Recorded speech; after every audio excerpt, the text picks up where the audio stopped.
Good evening and welcome to the February 16th, 2022 Planning Commission special meeting. I call this meeting to order. Luke, if you'd call the roll. Clark Gruber. Here. Larry Heinig. Here. Todd Heinrich. Here. Michael Neese. Here. Amy Nichols. Here. Lygie Hanny. George Sleeper. Here. Janice Varney. Here. Tim Stegman. Here. Next, I'll entertain a motion to approve the agenda. I make a motion to approve the agenda. I second. It's been moved and supported. Is there any other discussion? Seeing none, all in favor, please say aye. Aye. All opposed? Motion carries. Next item, interested citizens in the audience will be heard on items that are not on this agenda. Is there anyone who wishes to speak to items not on this agenda? If so, come up to the podium, state your name, address, and you'll have 5 minutes. My name's Nancy Nat. I live at 125 Elkenberg in the factory condos. Tonight I brought all the remediation work that's been done at the factory condos over the last 15 years, and I wanted to give a brief history of what happened there. And to start, the developer wanted to take that property back in the early 2000s and turn it into condominiums and a fitness center. Those of you who are from the area would probably remember working out there. He did a beautiful job, and it was rezoned from industrial to residential. However, the environmental work was never done properly, and because of that, things went terribly wrong.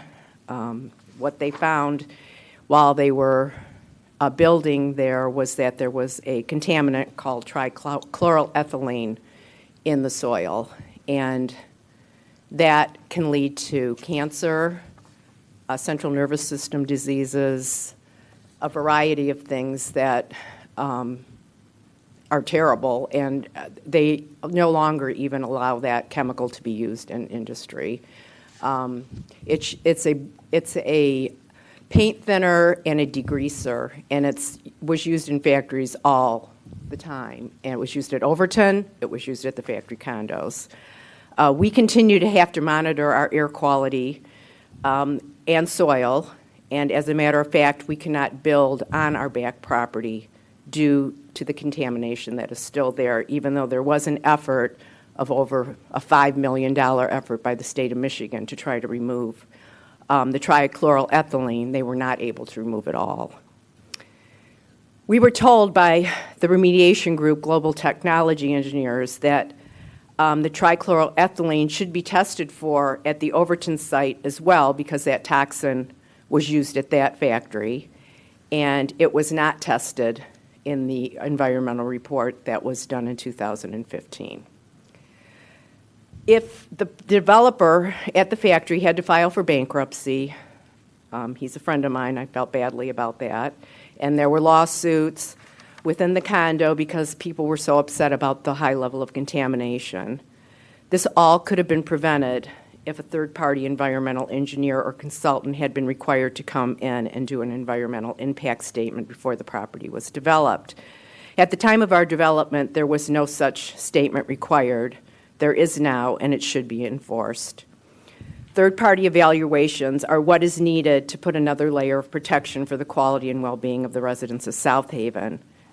So-called experts who have vested interest in the development are not objective, and a third-party professional objective report is needed. The 2015 environmental report at the Overton site is outdated because the property is now zoned residential, and the requirements for residential property are much more stringent than industrial, according to the Michigan Department of Environmental Quality, which is why it is not adequate as part of an environmental impact statement. The Overton property also needs to be tested for trichloroethylene, according to remediation expert engineers at Global Remediation Technology. I thank you for listening to the facts surrounding the factory condos and hope that the same mistakes aren't repeated by trying to circumvent the required EIS. Thank you. Thank you. Anyone else?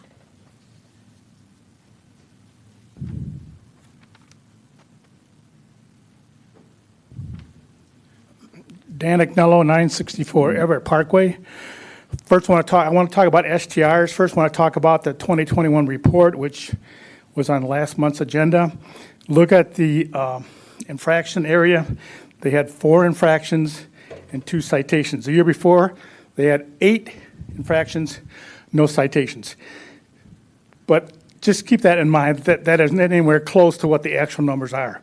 If you look at, let's assume there's only 500 STRs and they're rented for only 4 weeks, that's 2,000 rental weeks or 14,000 rental days. And you tell me there's only 8 infractions? I don't buy that. The problem is, if you call the STR admin, she goes out and inspects it, let's say for over occupancy, she'll warn them, but the warning doesn't get into the stats. Or if you call a rental agency, let's say Shores or somebody, they'll take care of it, but they won't notify the city. So none of those stats get in the report. So I was just going to say, take that with a grain of salt. The infractions are there. They're just not reported. And we're having a problem, policing that ordinance just like we have a lot of other ordinances. The main thing I wanted to talk about was in the November 1st, 2018 Planning Commission meeting, on page 144, you talked about the PUD exemptions. And I'll quote, there's a quote in there that says, there were several rationales for excluding PUDs from the ratio collection and ratio cap. For one, PUDs tend not to be traditional single-family neighborhoods of the type that the city council seems most concerned with protecting. Furthermore, some of the PUDs in the city were proposed and approved specifically for use as STRs. Finally, with respect to undeveloped or partially developed PUDs, the residents or the developer would likely have mechanisms to regulate the short-term rentals through the condominium or homeowner association if they wish so to do. Well, we have a developer in Trailside Phase 1. They have nothing to do with it. In fact, that is their marketing tool. If you look at the ad right now for Harbor Club, here's what it says. Harbor Club is one of the only approved vacation rentals left in South Haven, making this a fantastic investment opportunity. So they're using it as a marketing tool. So they're not going to, mess up their own livelihood by having other restrictions. And I would like to there's still a couple members here that were here in 2018, and I'd like to hear them talk about why they feel that our PUDs should not be protected. We pay the same amount of taxes, if not more taxes, than anybody else does. In fact, most of the people in my condominium association are non-homestead. There's 17 homes right now, and 15 of them are non-homestead, and they pay, if you look at it, once they get lots 17 to 19 done, you're going to look at $350,000 to $400,000 paid out of 220 homes. And then you come and say that the city does not want to protect us? I don't understand. I don't know what's wrong with our neighborhood versus any other neighborhood. We're single-family neighborhoods, but they don't want to protect ours, plus 3 other PUDs. And I think that is a disgrace that you discriminate against people in our PUD and the other 3 PUDs. I know Kate said that we're at a tipping point with STRs, but I'd like to see in the next meeting, after she gives a report on the cost to administer that, what they're going to do about it. I doubt if anything's going to be done this summer, and I hope something is done, but I still resent the fact that the city does not protect those 4 PUDs. Thank you.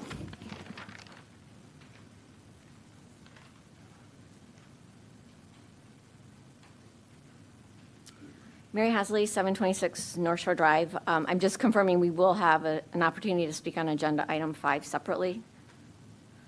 And adding to Nancy's comments with regard to the Overton BEA, that was based on testing at about 2 feet. If you look through all the data, if you look at the data from the factory condos, I believe that was significantly deeper, 20 plus feet. So any report based on a 2 feet depth is insufficient to get to the depth needed to completely appreciate the contamination at that site, especially with it now being residential versus industrial.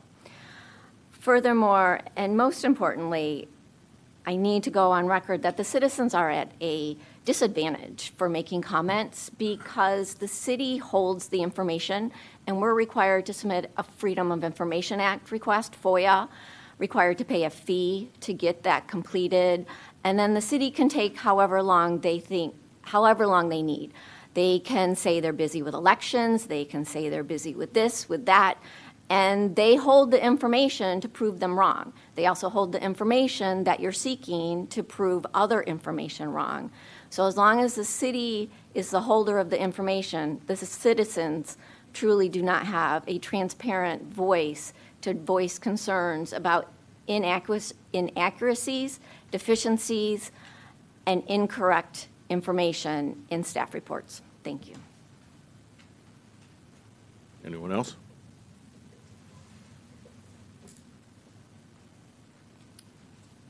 Lisa Beck, 879 Monroe Boulevard, and I wanted to talk about ordinances. In 1994, I thought I had done everything right and got all the right permissions and stuff, and I built a fence around the property to keep my dog in. It's on the corner of Michigan, Indiana. Those of you who have lived here for a while will remember that the fence looked totally ridiculous because after I built the fence, I was told that on a corner so far from the intersection, we had to go out and measure. It could only be 3 feet. So I had a fence that was 5 feet to keep the dog in, then dipped down and did this. I lived with that fence for 24 years. It looked stupid. I hated it, but, you know, I had the dog, kept it there. It was kind of expensive to build. I recently sold it, and they took the fence down immediately, which I totally understood. Then flash forward to present. I have a friend that is wanted to build an apartment over to retire in so that it would be on the ground level. They didn't have a 25-foot setback, so instead they've ended up having to put the bedroom on top of the garage, which kind of defeats the purpose completely. Their family can stay there, but they can't really have the one level they were looking for. At one of the last meetings, the last one or the one before, the people at 808 and everybody agreed that it was a shame that they were going to put this hot tub and this pool in and destroy the bluff, and how sad it was that they cut all the trees down. And there were a couple people mentioned that it's unfortunate that the house will probably fall in the water eventually because the lake is moving. But still, it was said that it was an ordinance, and we had to abide by that. I don't understand why we would be thinking to waive 14 ordinances for someone out of town, or regardless of who it is, 14 ordinances when many of the inhabitants that have lived here for years can't get one waived. It just doesn't seem fair to me. I think that we make rules and we live by those. And so I am very much against waiving 14 ordinances, and I'm extremely against waiving the EIS. I think for the reasons that the two people in front of me mentioned, we don't want to be the next Flint, Michigan.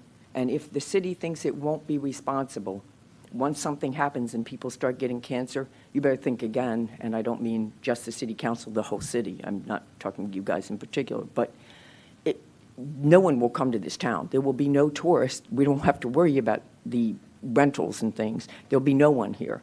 And we don't want that. And we don't want to jeopardize the safety of our citizens. Thank you. Thank you. Anyone else like to speak on items not on the agenda? Good evening. Just to clarify, will there be a point in time to speak to items on the agenda? Yes. Thank you.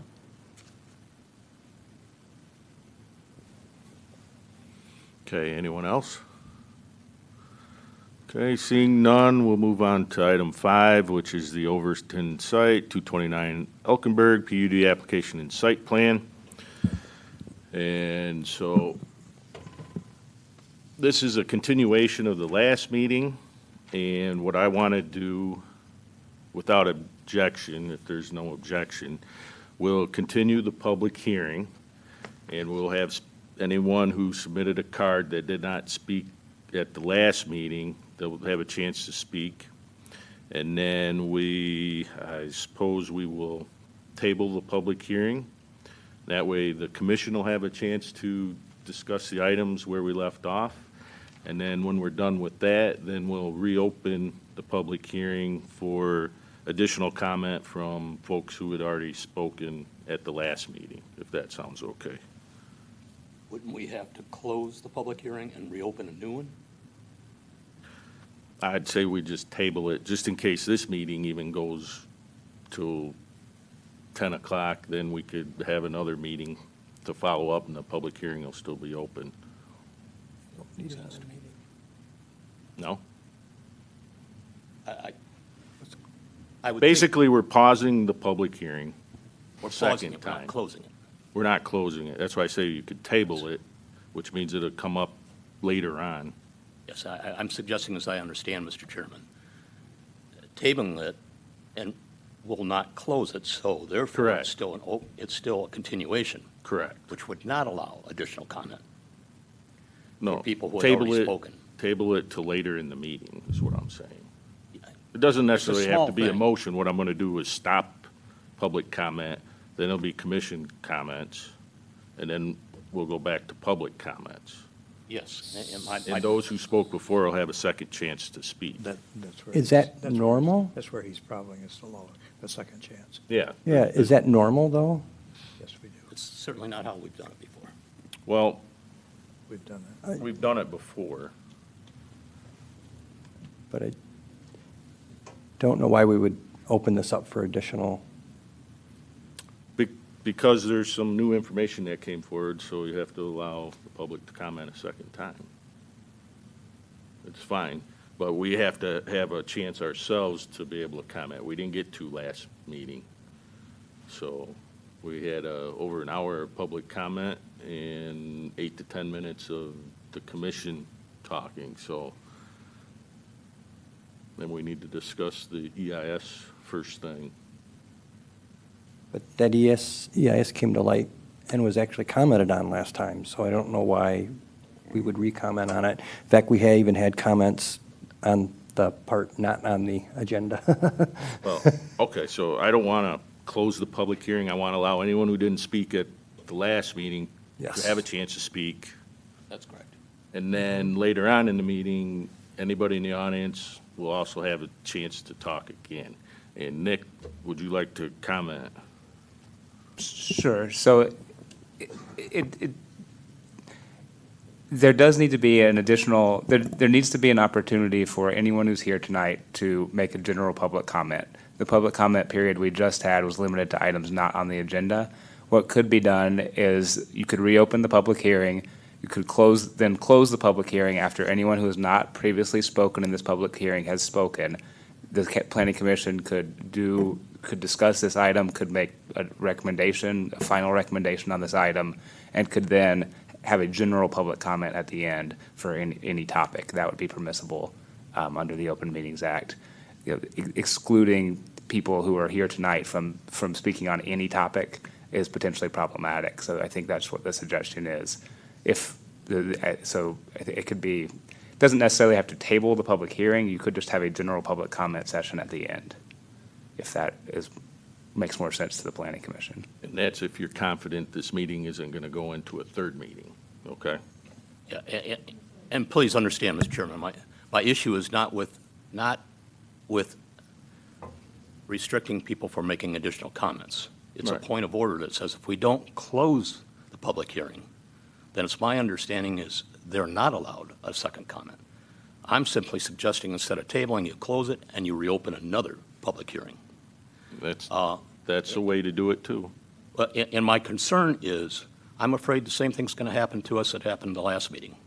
We did not get a chance to address the system, the issue. I want to make sure that any comments are made after we've had a chance to thoroughly go over the packet that Right. staff has prepared. Right.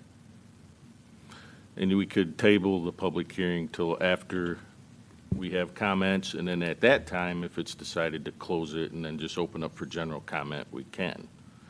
I'm just saying I'd like to leave the door open in case there's a need for a third meeting. That way the public hearing is officially still open. But however you guys want to address it, I'm fine. We'll work into it. Okay? All right, so at our last meeting, we had the following speak: Mary Hosley, Kay Engelbrecht, Lisa Veek, Nancy Nat, Dan Agnello, Paula Maddock, and Mary Lynn Boogie. And we also had correspondence, which will be included in our minutes. We had 2 letters from Mary Hosley, one from Dan Agnello, and one from attorney Catherine Kaufman. Now, with that list said, who do we have on the sheets that did not get to speak at the last meeting? I think there were two. Catherine Kaufman, and I have Don Sanita, who stated that he did not wish to speak tonight Okay, on Don? the comment card. Who's Don? Okay. And he's not here? Okay. And then Catherine? Okay. Come up, state your name and address, and you'll have 5 minutes. Thank you. I'm Catherine Kaufman. I represent some residents of the Factory Condominiums Association. I submitted an additional letter this afternoon that I would like to have incorporated into the record of this request. First of all, I know you're all familiar with the PUD and how it can waive requirements or be more flexible development tool.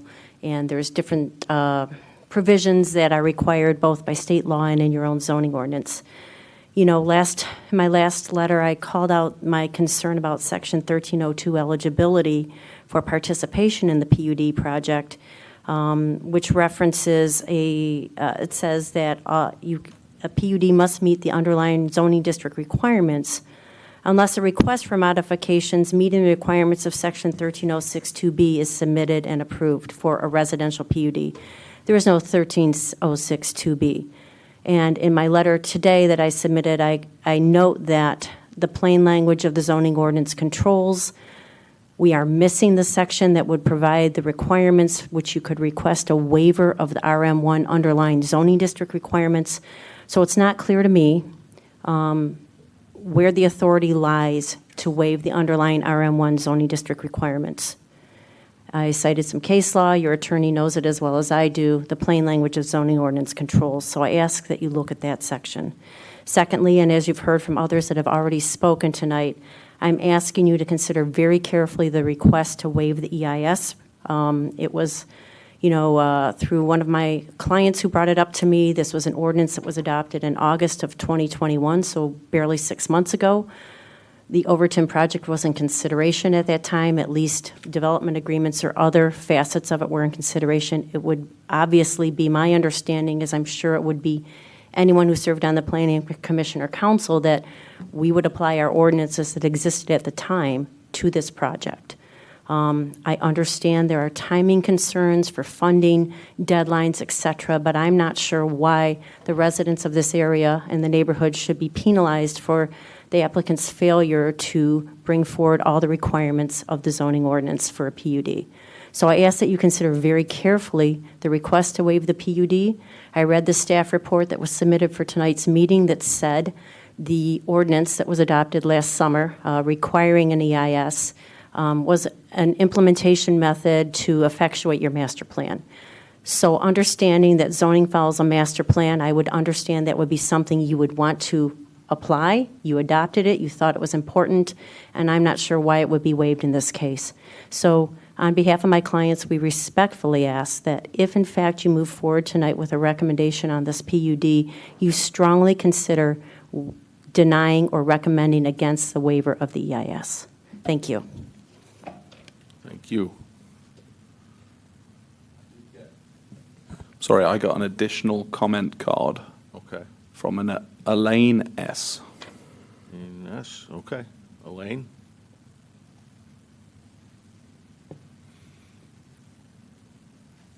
State your name and address, and you'll have 5 minutes. Okay. My name is Elaine Kramer Shoemaker, and I live at 313 Erie Street.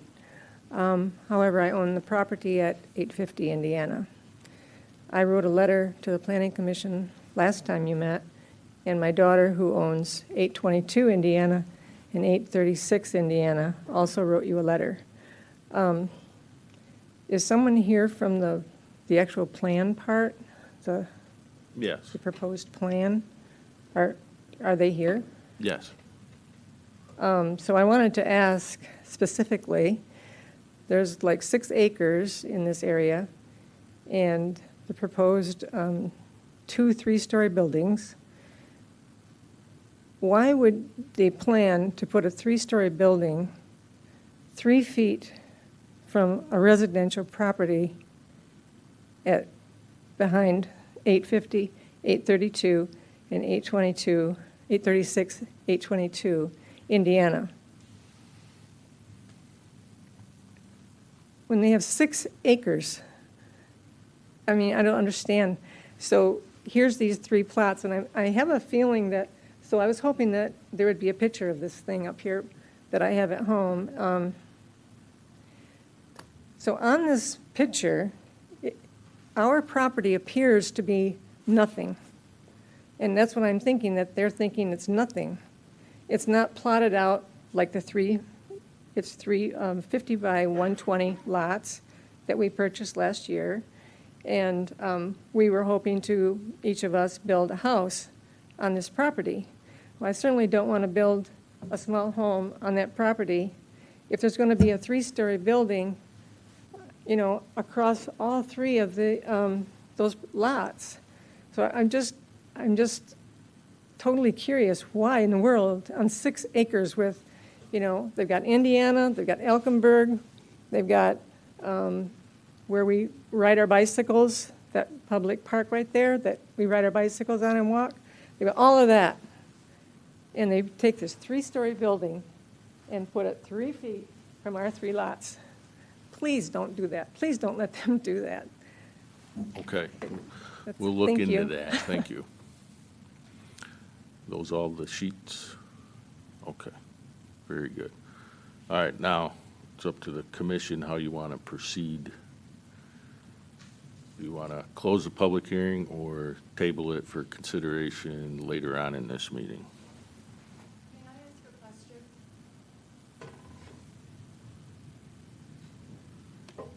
About procedure? Again, Tim, Yeah. either Everyone everybody in the audience will get a chance to speak again. either way is fine with me, Tim, as long as I understand Robert's Rules of Order here that says if we do table, we get the full time so that we can exhaust our questions. Yes. So if we are going to have any comments, we'll still stick to the 10 o'clock time. Yes. And if it happens it's 9:50 and we're still talking, even with the table, we're going to have another meeting. Correct. All right. That is correct. That's my only concern. Mm-hmm. That's why I say I don't know if we'll get done in our normal time or not. So I'd like to leave the option open, but it's up to you guys how you want to proceed at this point. I'm okay either way. Okay, either way. Well, somebody make a motion. You're looking for a motion to close the public hearing and I'd rather motion to table, which means bring it up again later in the meeting, whether it's tonight or at another meeting. okay. I'll move we table the public hearing. Okay. Support. It's been moved and supported. Any other discussion? All right, seeing none, all in favor say aye. Aye. All opposed? Okay. Now, we're back to where we left off last time, which was a comment from George. And George, would you like to repeat what roundabout way of what you said last time, and then we'll bring staff in to talk about their report here. You're regarding the environmental impact statement? Correct. Okay. So as I recall, I was leaning toward not in favor of waiving the environmental impact statement. And at that time, basically it was because, we had nothing to go on as far as why we should waive it, other than a general discussion on that a lot of the information contained in an environmental impact statement is already available in other areas. So, yeah, that was my concern. I still have concerns about waiving the environmental impact statement. One of my primary, and I do appreciate Griffin's letter that talks about the waiver request for the environmental impact statement, and he refers to section 1304-3, which, when I read that, it talks about that the reasons why you'd want to waive something, and it's to encourage flexibility and creativity consistent with the intent of the PUD. And it says basically it's the city council's responsibility to waive these requirements. But the thing that concerns me now, reading that section, is it says where changes or waivers of ordinance requirements are requested, the applicant shall provide a table that clearly states each requested change or waiver, and this shall include the reasons for the request and the mechanisms to be utilized for the protection of the public health, safety, and welfare in lieu of the regulations. And what I am worried about is I think our method of checks and balances is not in place, because basically it's the city that's not the applicant that's providing this information regarding the waiver. And the way I think the intent of the waiver section is that the applicant provides the justification, the request, and city will review that and basically give a thumbs up or a thumbs down. And I think we're kind of putting too much on the city, such that in the future, if anything happens, it's going to be all on the city, and that concerns me. Yeah, that's all I have on that. Very good. Did that cover what Yeah, I you think were looking for? that's a good lead in, and now we'll have staff talk about the report. And then before you start, Brad, could you put up, I think it's page 39, just so we can have something to look at on the screen? Okay, Griffin. Thank you very much, Chair. I appreciate the opportunity, everyone, and appreciate you all taking the time. I know this is an extra meeting on all of your already busy schedules. So what we have before you, kind of you look at the packet again, is the materials from the previous meeting on this topic, in addition to memorandum from city staff explaining the waiver request for the environmental impact statement. As you will recall, at the last meeting, we briefly discussed how shortly before the meeting it was brought to staff's attention that the Habitat Company's PUD did not include an environmental impact statement. Because of that, Habitat requested that it be added to the list of waivers, as was brought up to all of you at that time. There were concerns and questions raised, as Commissioner Sleeper or Councilmember Sleeper just addressed, and staff at that time worked to put together a memo to address, to attempt to clarify the request and the situation and the information that is already available. So without going in it in too much detail, what you'll see in the memo that staff put together is a brief summary of how we got here, if you will, some of the justification for why Habitat contends that a waiver is justified, a brief discussion of the EIS requirement, as well as a compilation of the existing information on the items specifically indicated in the ordinance. With that, the only other comment I'll make at this point is just to clarify that, like the others, this is a waiver request. It's an option that the Planning Commission gets to consider and then pass on a recommendation to City Council. As Councilmember Sleeper mentioned, ultimately it is City Council's decision whether or not to grant a waiver request. At this point, like normal, staff doesn't make that decision. That's not our role. All we've done in this situation is try to propose an alternative or an option forward, should that be something the Planning Commission and eventually City Council want to consider.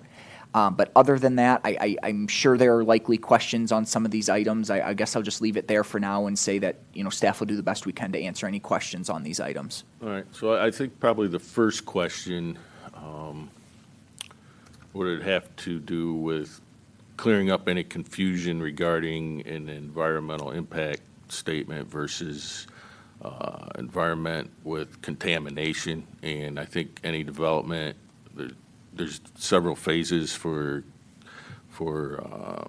research on the contamination, and the developer would have to get with the state of Michigan to do further analysis, correct? Absolutely, and third-party consultants would be involved in doing some of those analysis, similarly to the Phase 1, Phase 2 BEA and due care plan that the city already has in place for that site. Third-party consultants were involved in conducting those. I can tell you as the staff representative to our Brownfield Authority here locally, third-party consultants are almost always the entities conducting those types of reviews. So I think there's some confusion when statements are being made that, third-party consultants or engineers or environmental consultants wouldn't be involved. They still would be.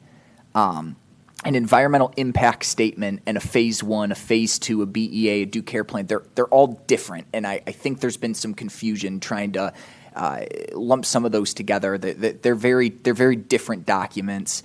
There are still going to be requirements in place for the contamination on the site to be reviewed and any remediation that's deemed appropriate to be addressed. Okay, thank you. All right, commissioners. Questions, comments? Mike? First of all, I agree with George. That's how I left feeling the last meeting was basically, yeah, we need that done, but hey, we've got the information already. It's just not formatted that way, whatever. That was not good enough. I was pleased to see the packet that the staff put together. My question is very simple. I think you answered in that packet where that information already exists fairly well. So my question is, what would an EIS possibly discover or add in additional data that we haven't already looked at? What's the additional value add? Or would they be repeating the same test, same experiments, looking at the same thing? You can see included in the packet, there's links to 3 EIS examples of EIS prepared for projects in other communities for residential projects. I will acknowledge that all 3 of those examples are from outside of the state of Michigan. Based on staff's review as well as requests to other communities in the state, we could not find an example of an EIS as specifically outlined in our ordinance for a project in Michigan. I'm not saying they don't exist. I'm not saying they haven't been done, but based on our review, we could not find an example. So that's why we instead have examples from outside of the state of Michigan. So those are the ones you have there. As you can see through those, I mean, those are extremely thorough reviews. I think, I don't know exactly which one, but when staff was taking a look at those, I mean, some of these reviews took 6+ months to conduct. So I think that's part of what this memo is attempting to do is to bring before the Planning Commission, this is the information we have.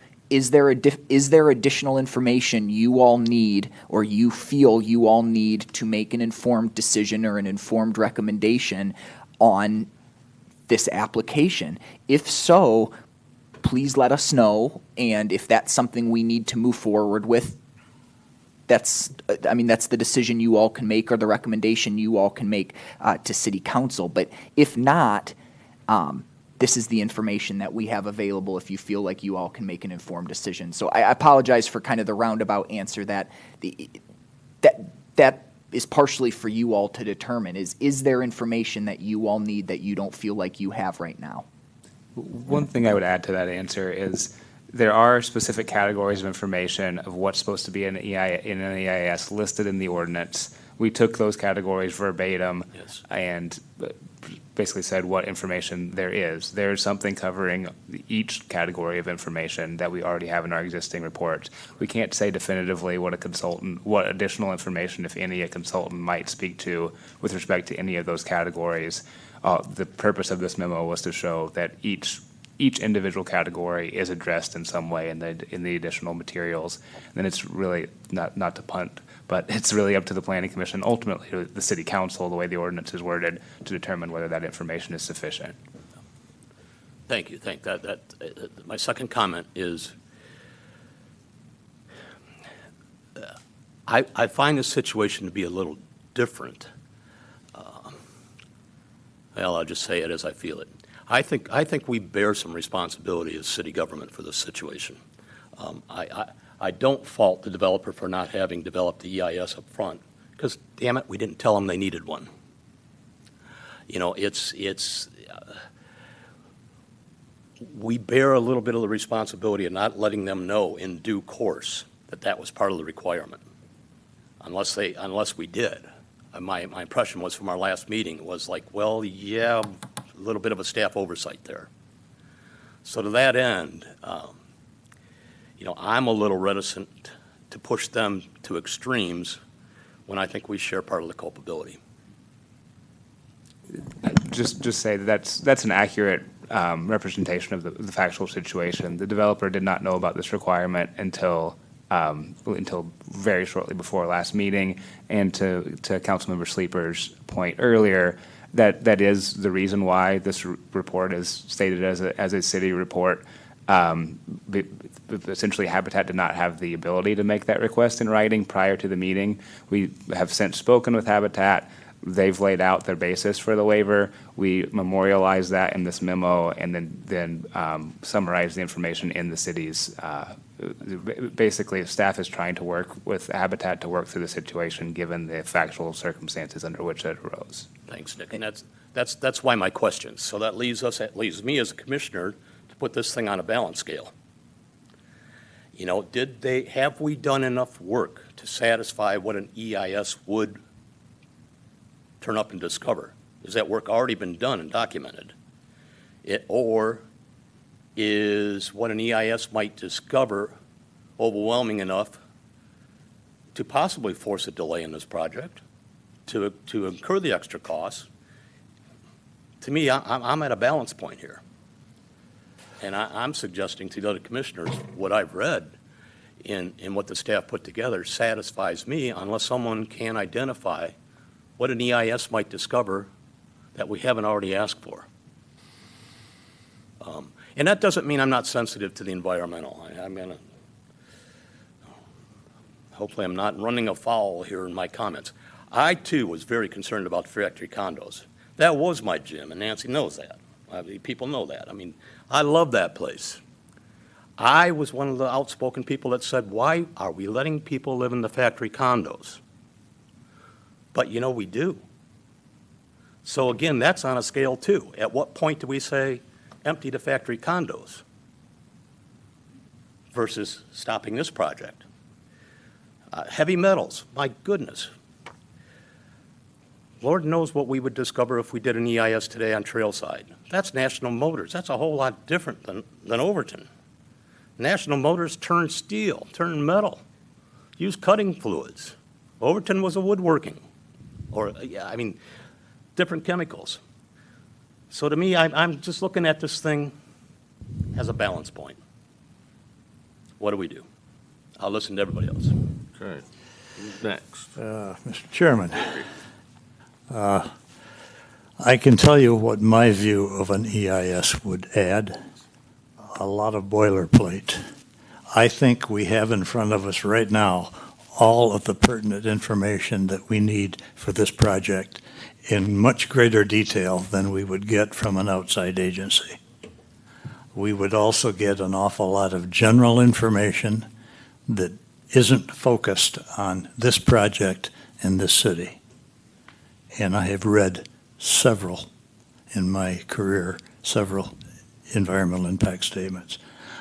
I am also concerned about the trichloroethylene. I've used it. I've purchased it. I've supervised a cleanup.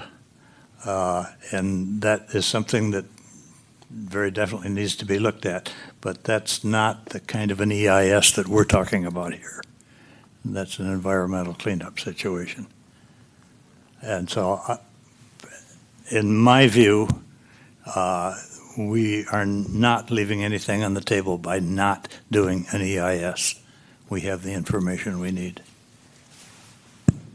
And I would concur. I think we do the EIS because we as a city need the information. And it appears through, the oversight that we went out and got that information. In fact, it sounds co-developed, which I think is part of what we were looking at, was being it presented by the developer. Well, it was asked by the developer and co-developed with the developer and the city. We've got that information. If this were a piece of property that we didn't own and we didn't have this background information, I think we would need it. And I think you're true. We're going to get the boilerplate. We're going to get somebody's stamp, and it's going to take 6 months to get, and we're not going to be any further down than what we have today. So I'm comfortable with this information and the way it was presented. Yeah, I did what Mrs. Nat did, and I tried to dig in to see what sort of solvents might be there and look at things. And it's, I get out of my depth really fast. So we rely on experts and the people that are in our employ to help us with this. I would not recommend that the City Council waive the EIS. I would like to hear your comments, especially more experienced commissioners, about doing it concurrently and focused on solvents, the things that people have brought up, the differences between the fact that it was that the EIS or the environmental information that we have currently was done as when it was zoned industrial. I'd like to know, would it be different? Would that study be different if the people doing the study, the environmental study, knew it was going to be residential? I'm leading up to, can this commission do with this what we do with many approvals, and that is say we'll approve this conditional on a EIS that satisfies I don't know, the city engineer or somebody who's an expert that can read it, and would that be acceptable to the Habitat company because they're taking a risk? I'll pose that as a question to the more experienced folks. Do you understand it, Clark? Yeah, and I think Larry mentioned that that's completely separate from this EIS, what you were talking about. Okay. So that's a standalone later on that is a hurdle down the road from the developer that doesn't have anything to do with the EIS. Mr. Chair, if That's what I talked to Griffin about at the beginning, was the difference between the impact statement versus continued environmental cleanup and study. And if I can, Mr. Chairman, as part of the MISHDA application that the Habitat company is contemplating, they're working on and will need to submit an updated Phase 1. And when the state reviews that, because of what we already know about the site, because of the work the city already did in 2015-ish, they will likely also have to do a Phase 2, a BEA, and those additional reports. All of that's because part of that MISHDA process that we've been talking about is there's safeguards in place to ensure that residential cleanup criteria are satisfied. That same condition is also put in the purchase and sale agreement that City Council approved with the Habitat company for this property. So there are safeguards in place to ensure that part of the environmental. I think, again, I'll go back to, I think there's been some confusion when we're talking about specific environmental, the potential contamination and cleanup, and then environmental is a big, broad term talking about that in addition to noise and parking and water and utilities and how it may impact neighborhoods and schools, looking at environment at a big, broad standpoint. And I think there's just been some confusion about using those terms. Nick, did you have something to add to that? The one thing I would add, and where the difference between the residential use and non-residential use comes into really comes into effect, is with the due diligence plan. So there's the city has a due diligence plan that contemplates the site as a vacant parcel, and that due diligence plan essentially is fencing off the property and maybe some signage. In order to move from a vacant use into a residential use, significantly more due diligence and specifically cleanup will have to be done.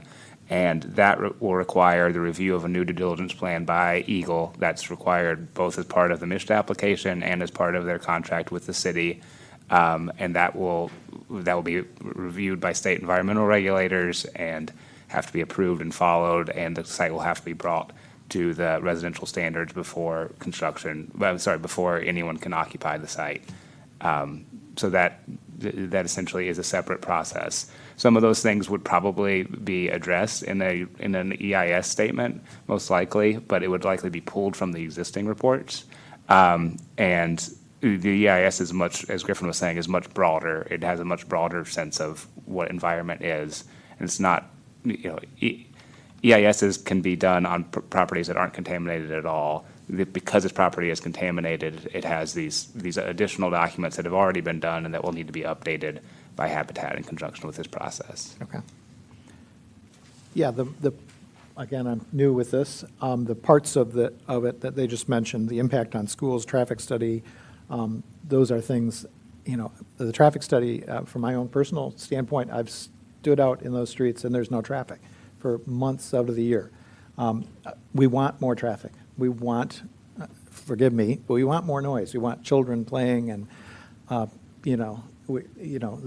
yes, it's going to have you could call, if you call those negative impacts. Yes, it's going to maybe put more kids in the schools. Those are positive impacts. So, yeah, my understanding of environmental impact statements was looking for solvents, looking for things that we know aren't there, that a lot that every person that stands on the site wouldn't be able to see. So, I guess I'm focusing on the known issues, and that's all I have. Okay. Sorry. Please. I, too, was a little confused as to what actually was in an EIS, so thank you for clarifying that contamination is covered in a whole different manner that I hear you saying will be brought to a residential standard no matter what. They won't get their funding without it. Is that what I'm hearing? Okay. Then I'm fine. I think the rest of the information is pretty obvious, pretty well laid out. Yes, there will be more noise. Yes, there will be more traffic. Those are the only two things that weren't really covered in there, but it's an empty, vacant lot right now. Yes, there'll be more when you put things there. So everything else I thought was laid out very well in there, and I have no problem with it as long as I know the environmental will be brought to residential standards. So. Yes, as far as the due diligence, I understand that we had one in 2015, so that's what, a while ago. And will we have to depend on that due diligence plan the city had, or will that be a requirement of the developer to do? The developer will be doing a new remediation plan to bring it to the residential remediation standards. Okay, and that's where we get that baseline environmental assessment based on that information, and there will be no liability then for the city. It'll be on the developer's part. Will come back to bite the city in any way. So the city is covered by the environmental due diligence it did when it bought the property. The developer now purchasing the property has to do its own environmental due diligence to protect itself from environmental liability, and it also, in order to have the site be occupied, needs to satisfy its remediation plan, needs to get a remediation plan approved by Eagle, and then follow through on that plan before certificates of occupancy can be issued for the site. And then I have another question regarding the EIS. I remember the master plan. It was in the master plan and following the master plan, but also it was not approved until August of 2021. So that's when it got on the books that we needed as a requirement to follow. And I understand it's for over 5 acres. My question has to do is, if the developer is using federal money for this project, will an EIS be required other than the information that the city provides? I don't believe that HUD, so the money comes through the Department of Housing and Urban Development, the Michigan Department of Housing and Urban Development. I don't believe they do require an EIS statement. You're correct that some federal programs do. To my knowledge, this one does not. Okay.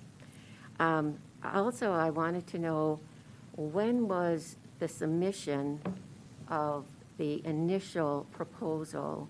Like, when was the date of the initial proposal?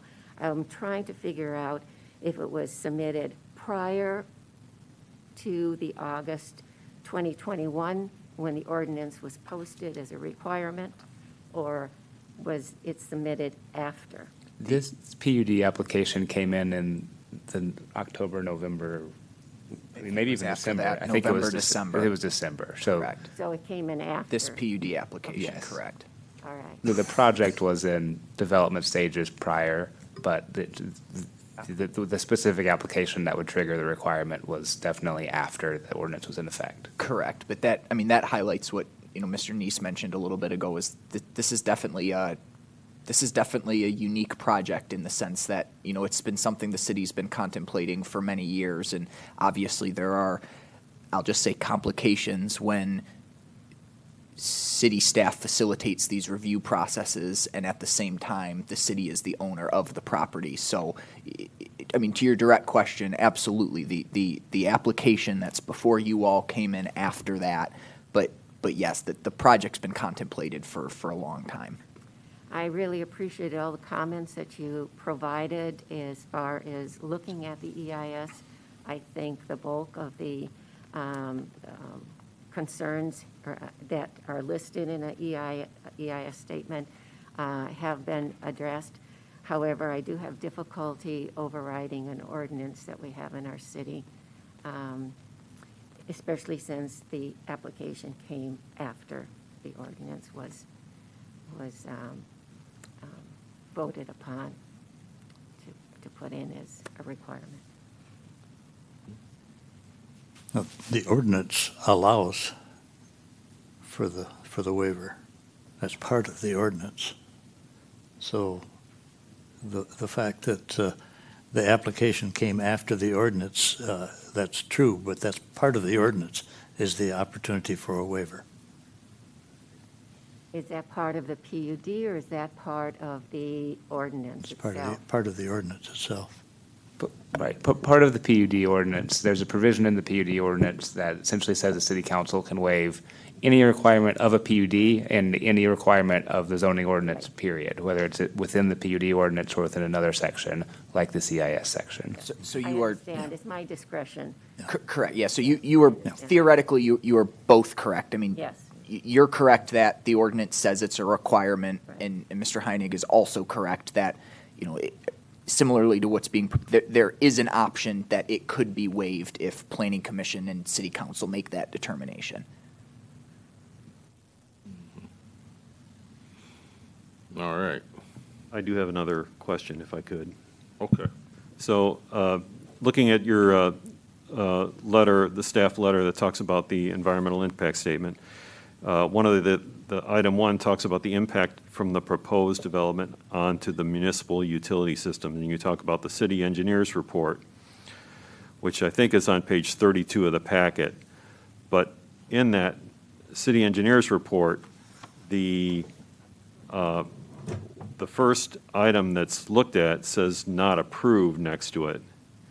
And I wasn't sure what that meant, the fact that the city engineer's letter basically said not approved under the engineering department review section. There is an item in the engineer's letter that requested borings in this of the soils where the underground water Detention store, pond. detention pond would be.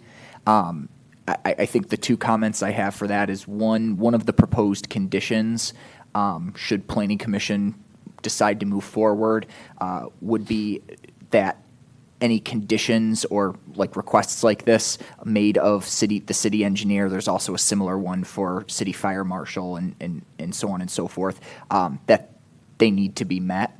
So staff's comfortable that, if these conditions are put in place, that request by the city engineer would be met. I'd also note that the location of that storage tank is not in phase 1 of the project. I think it's in a subsequent phase. Brad, is that consistent? We had a specific conversation about that recently, because obviously recognizing that was something the city engineer highlighted, but I don't think we had concerns about getting that addressed.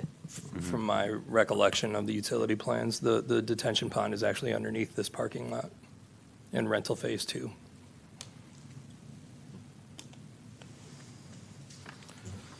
So the last thing I will reiterate is I agree with Larry that the ordinance does allow this to be waived, but it does say it needs to come from the applicant, and there needs to be a reason why, and it needs to be in the table. Now, page 42 of the packet has the table from the developer, and it hasn't changed since our last meeting.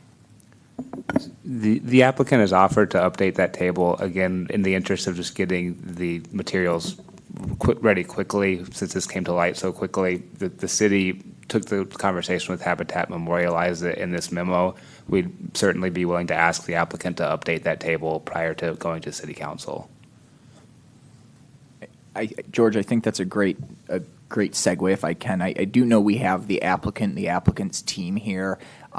If there's a point in this meeting that it's appropriate or deemed appropriate by the Planning Commission, they are prepared to comment on and clarify some of those questions and statements made at the previous meeting. I know that's something that they're prepared to do this evening, and that might be helpful with some of the comments that are made if there's a time that you all find appropriate. Right. Make that a condition, too. We could. All right, so I haven't had a chance yet to weigh in on this one. And we do know this property's been thought about for quite a while. And the fact the ordinance was changed relatively recently prior to the submittal.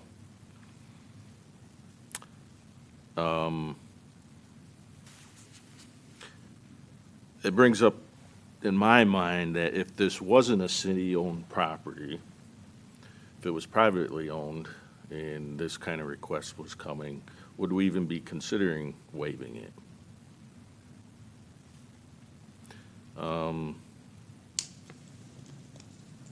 Another thing, this is a over 5 acre development, and this was specifically put in there to cover over 5 acres. And there aren't that many locations in town where this would ever be considered, so there had to be a reason and thought behind it. Now, do we need to, as a group, decide whether to allow the waiver to happen or not? And in my mind, if I was sitting on either side of this chair, I think I would treat this rather like our last topic of the allowing the recreational marijuana at the testing facility, which was to say, you know, it was consistent, but we're not going to make that decision because it was more political.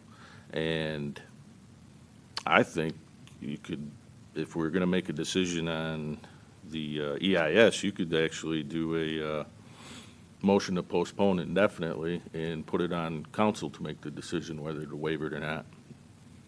And you don't even have to consider it. And by doing that, you're saying, yes, you got to do the EIS and let city council decide whether or not they have to do the EIS. Now, would anybody like to ask the developer any questions? But I don't think regarding the EIS, there's really a answer they'd provide at this time. Do you? The only question I would have is a follow-up to what George had. Is there new information for that table that hasn't been entered? So we believe the information in the staff report is essentially the information that would go into the table. I would note that the developer has prepared a presentation for tonight's meeting, a PowerPoint presentation. It shows what the table could look like if it were allowed to update its application.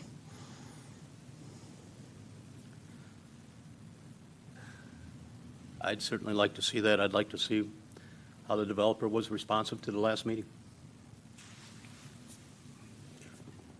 Well, don't forget, we didn't really get to ask all the questions we wanted, and I'd kind of pull back the reins a little bit on an additional presentation until we answer this EIS issue. How you want to proceed? I thought that was part of the EIS. I'm sorry. I don't really think so. I thought that was the ordinance that George was just, the requirement George was just reading. If it's not related to the EIS, I agree with you, Tim. Okay. And when it comes to the EIS, if we want to put a waiver in and say that part of the waiver, as, 1 through 9, we already have in the 1 through 8, and the recommendation is that, it be added to the chart and the table when it gets presented to city council. I think that's right.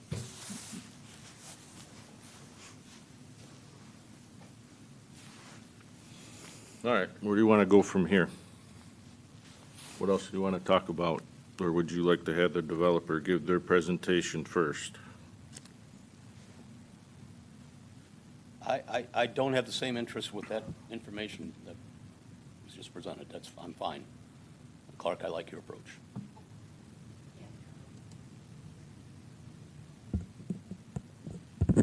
Sorry.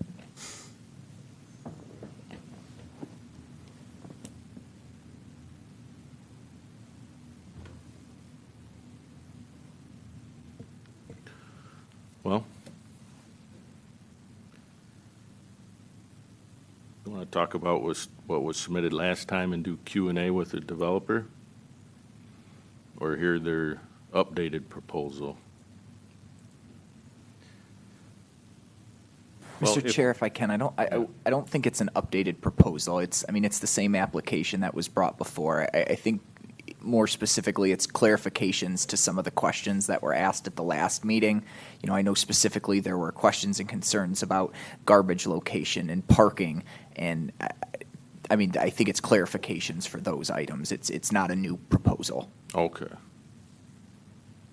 So nothing's actually been changed, it's clarifications on what was already submitted, and, because we didn't really have a round of true questions. It was very fast till we moved to the next agenda item because it was so late. So we scratched the surface is what I'm saying. I don't think there will be enough clarifications because there will be a lot more questions, I would imagine. So the developer did try to address the questions that did come up. The specific ones that I remember were dumpster location and where the entrances are on the buildings. Those are addressed in the presentation, as well as an updated table addressing the EIS requirement. It's a relatively short presentation. It was shared with staff earlier today. All right, well, let's roll with that then. If you come up. Brad, do you have the slides, right? Thank you, Chairman, Commissioners. Nice to see you all again. They seem to bring bad weather. But again, I'd like to, for the record, Jeff Head with the Habitat Company. I brought some team members with me.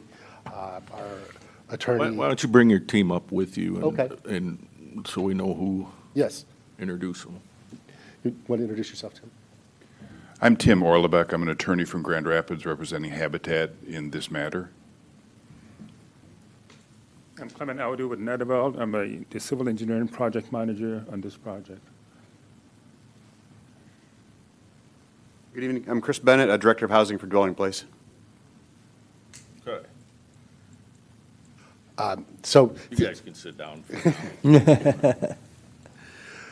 thank you again for the opportunity to speak with you. My point tonight is not to represent what's been presented already as much as it is to address some questions that were raised last time and subsequently, and just provide, a little more context on the project as it relates to what's been discussed tonight and at the prior meeting. I do want to and just so you know, as I go through this slide presentation, I've highlighted in red new information, and I'm not going to rehash a lot of old stuff, but I do want to just so you know what's new. And I did want to put this one back up just as a point of clarification, because there were a lot of comments previously that we haven't been open to discussion, that our plan has been fixed and so forth. And I just want to say we've been working on this for a year and a half now. We've talked about the different public meetings that we've had and the public interviews, but I wanted to focus on two specific meetings that speak to why we've presented a fairly consistent plan over the last 6 months. And the reason being, we presented the project to City Council in June and again in October, and it was approved unanimously by the council.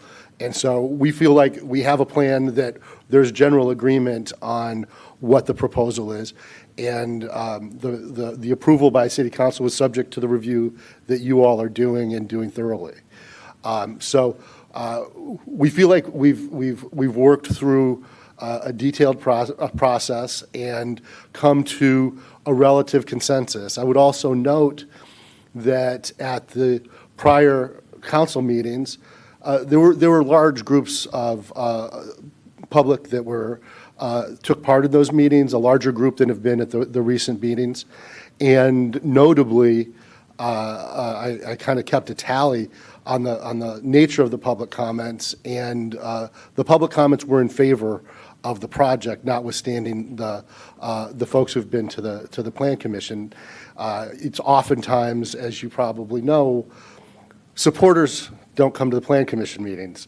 And so, I respect the folks that have been here and spoken about the project, and I'm entitled to their thoughts and opinions, and I appreciate their passion in advocating for the parking, or against the parking proposal that we have and against the setback proposals. Moving on. So specific questions that have come up since then, I wanted to address. Let's see with the pointer here. There we go. Trash enclosures. This one was shown in the previous meeting, and this is the trash enclosure for Phase 1. The package that you have shows the detail that they would be fenced and cedar clad so that that it's not an eyesore. In creating this spot, we removed one parking space and moved it to right here. So the parking count is not changed. There's one space that's been relocated. The second question that came up a couple of times is where the building entries. To the degree that that wasn't clear, I didn't have a chance to respond, but there's a rear entry from the parking lot and the front entry on Elkenberg. Next question. Again, this is sort of goes back to the question about Habitat and its willingness to consider public comment. We note that when we came to the City Council meeting in June, we had 178 parking spaces in our proposal.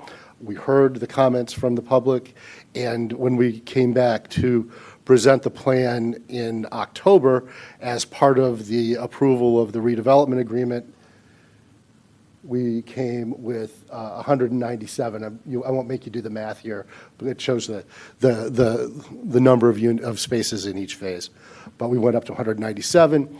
Again, as we considered the plan and the comments in preparation of the PUD submission, we found an additional 11 parking spaces, and so we are now up to 208. So we've added, roughly 30, roughly 15% increase since the original proposal to City Council.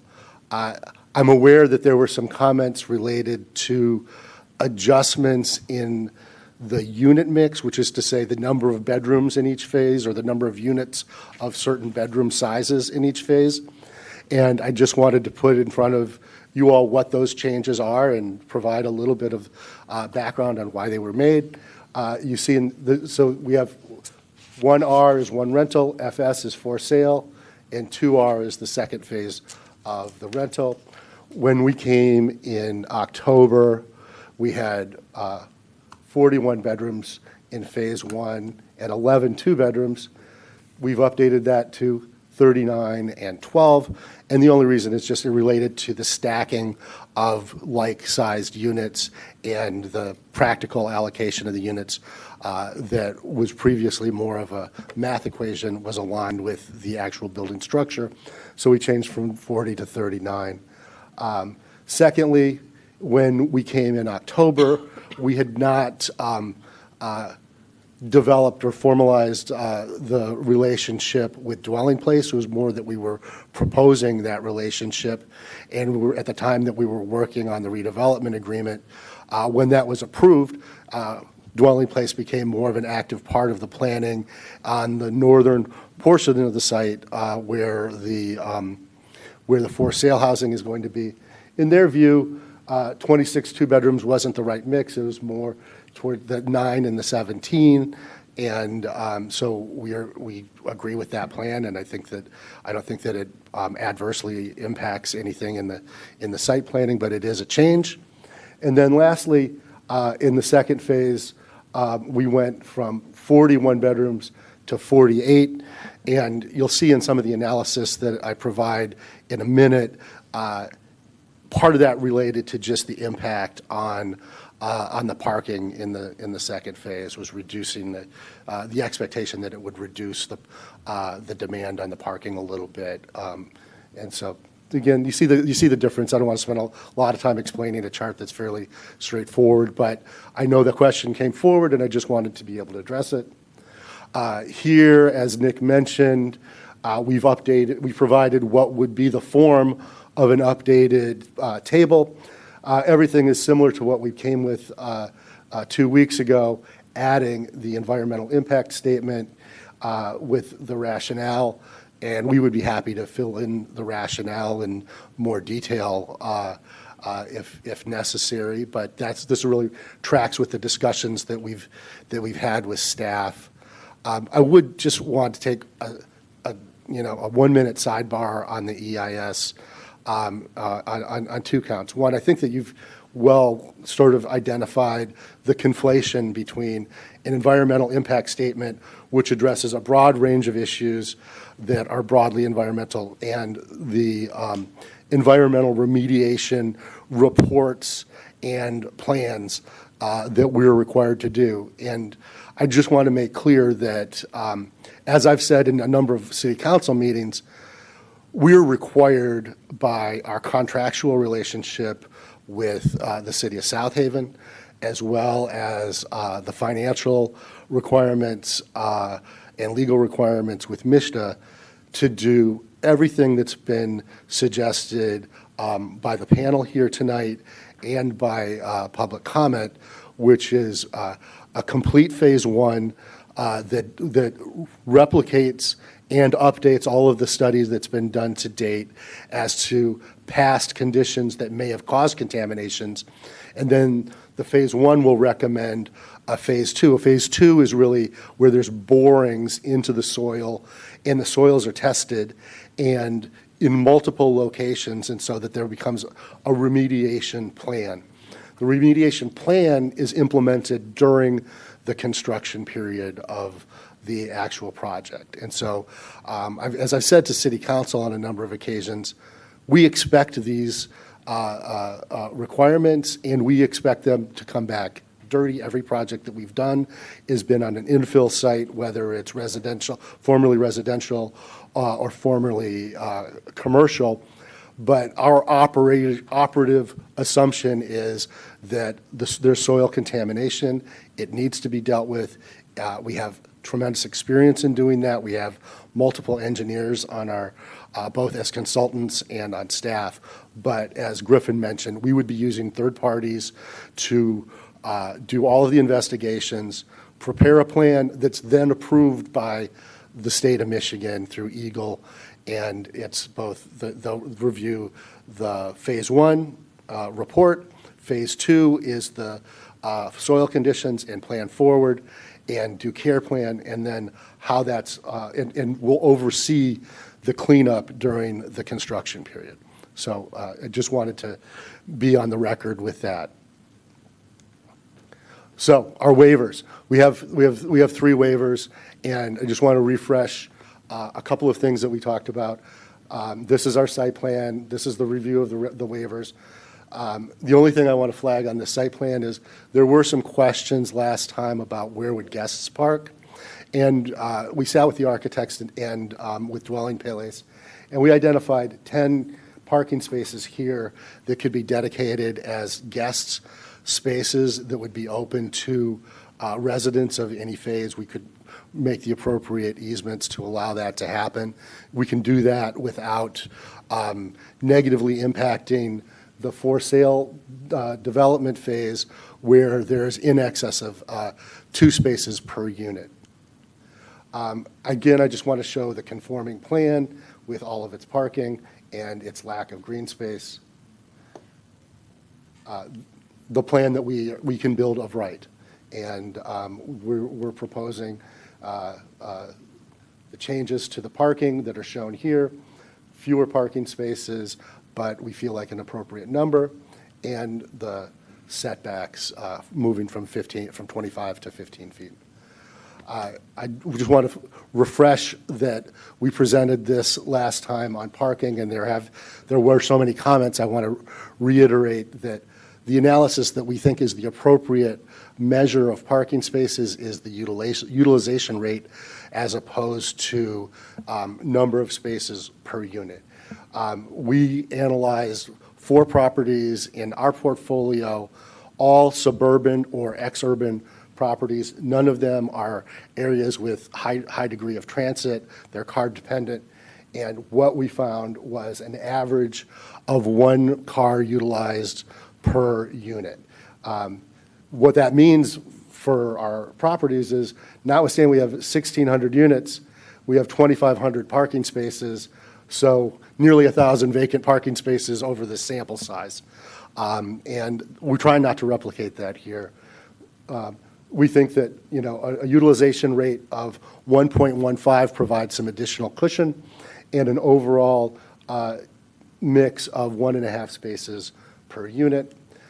This is just, again, quickly to refresh the samples that the comparable properties that we looked at: suburban Minneapolis, far suburban, ex-urban Belleville, Michigan, suburban Chicago, and Michigan City.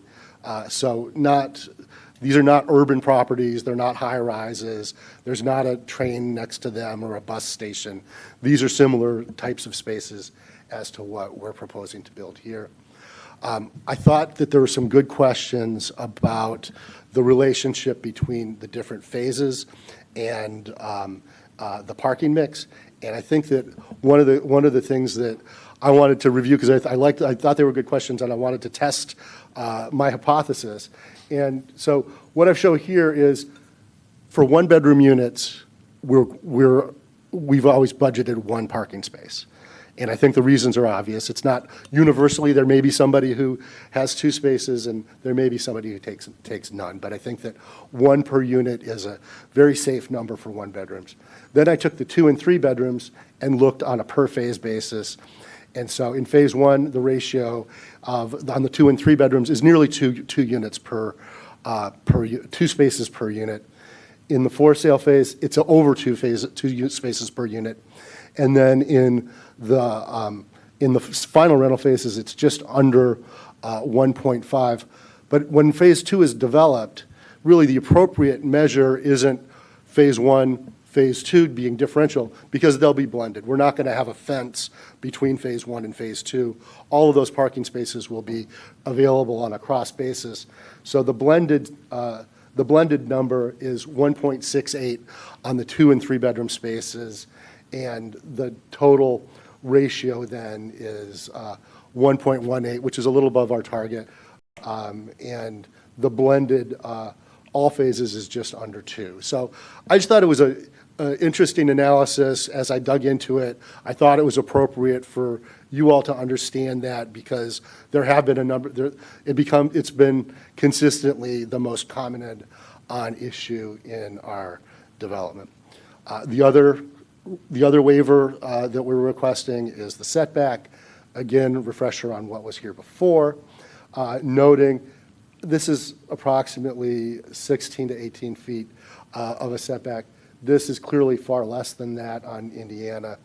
I note that probably the most appropriate comparable is the adjacent property at 125 Elkinberg. And this is a Google Maps measurement, not, I haven't had an engineer out, but I think it's probably accurate to within a foot. 16 and a half feet between the building and the sidewalk. Again, and this picture shows that, notwithstanding the reduction in setback that 125 Elkinberg has, it still can be done attractively.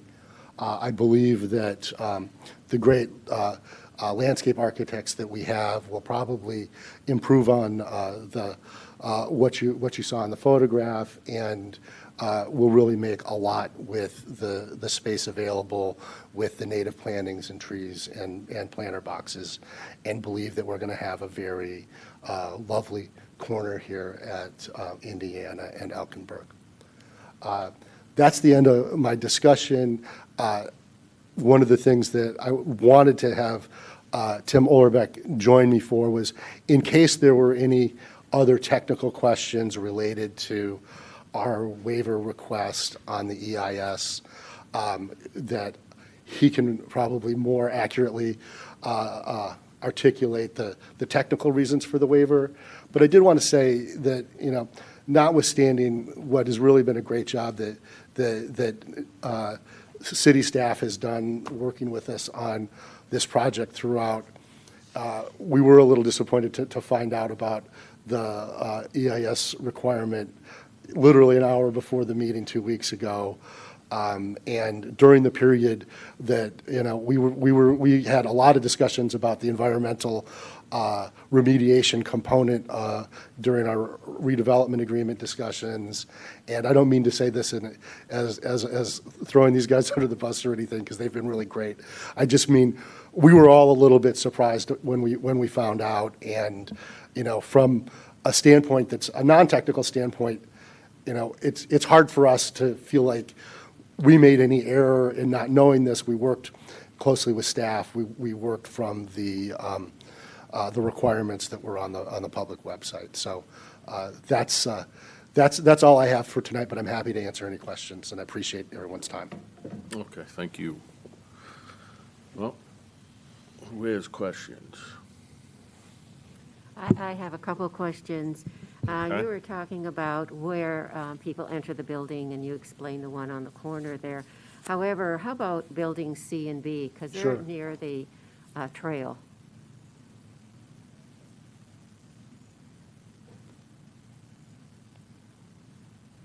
You can see right here, there's an entry. So these are sort of the main entry off of the parking lot. Okay, off the parking lot. Right here and here. Yeah. Okay. Another question I had is does the density bonus also include the trail? Is No, that I don't, factored in? I defer to Brad on that. It's a technical question, but I believe all of our calculations were based on within the property lines. And I don't know if this is an appropriate question at this time, but are there elevators in the building, or are you going to be doing a more sophisticated sprinkling system? There's not elevators in the building. But we will work with whatever the local building code is.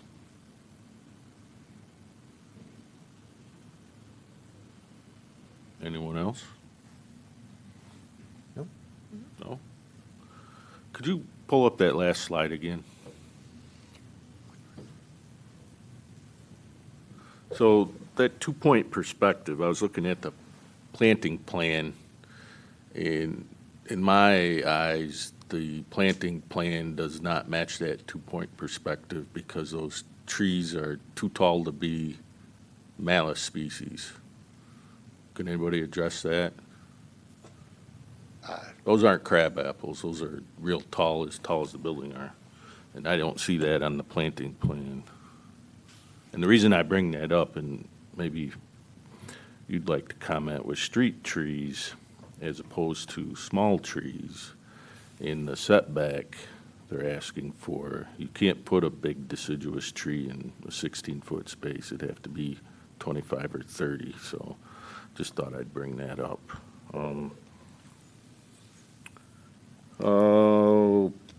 The parking you talked about, what was the total parking spaces you had? The total, the revised total presented as part of the PUD application is 208. 208. Okay, so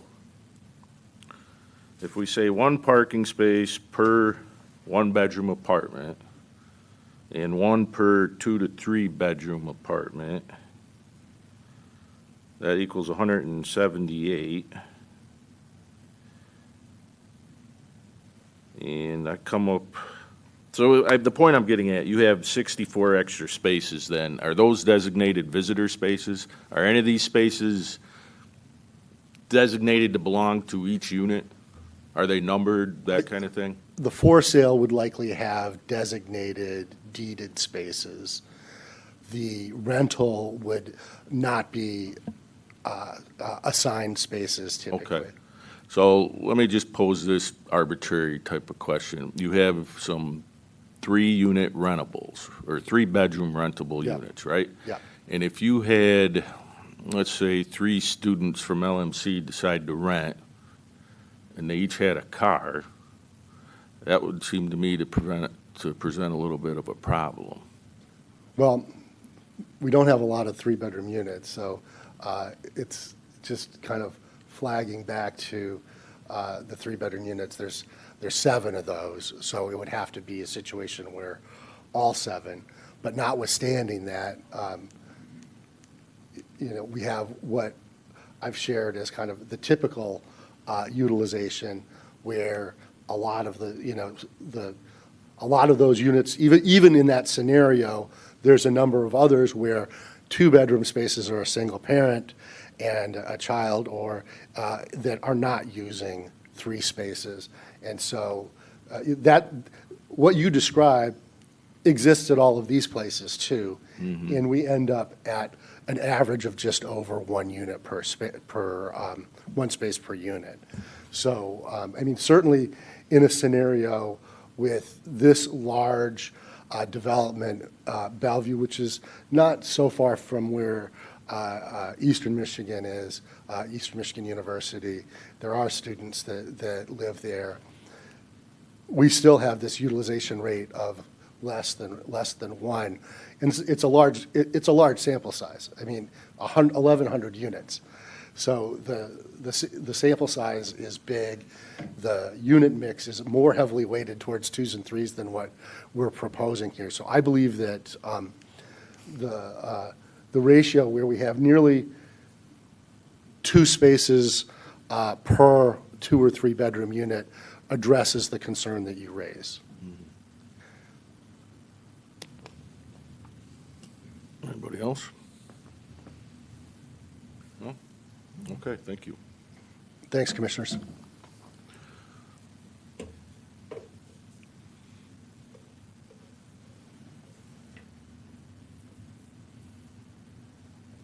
Okay, anything else for right now, or do we receive public comment again?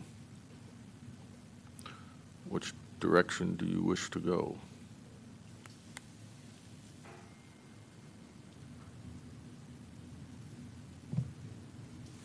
I've asked all my questions. I'm all set.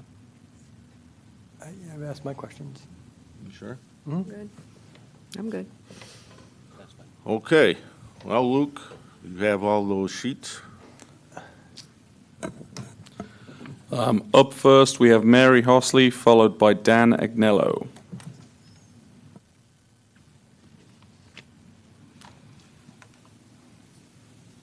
It just as an FYI, I don't know how long this is going to take, but when we get to 9 o'clock, we may take a short break, okay?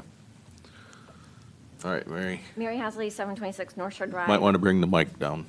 Thank you. Is that better? I submitted other information after reviewing videos and everything on Monday, February 14th, and included a lot of information. I'm concerned that there's failure to appreciate the deficiency with the parallel plan. Despite Habitat saying that it's compliant, it's not. It doesn't matter how many times he says it, it won't be compliant until it's corrected. As I pointed out, the setbacks are not accurate. They're deficient. They're too short. You have the 25-foot setbacks are rear setbacks. It's not just off the street of Elkenberg in Indiana. It's for all of the property line.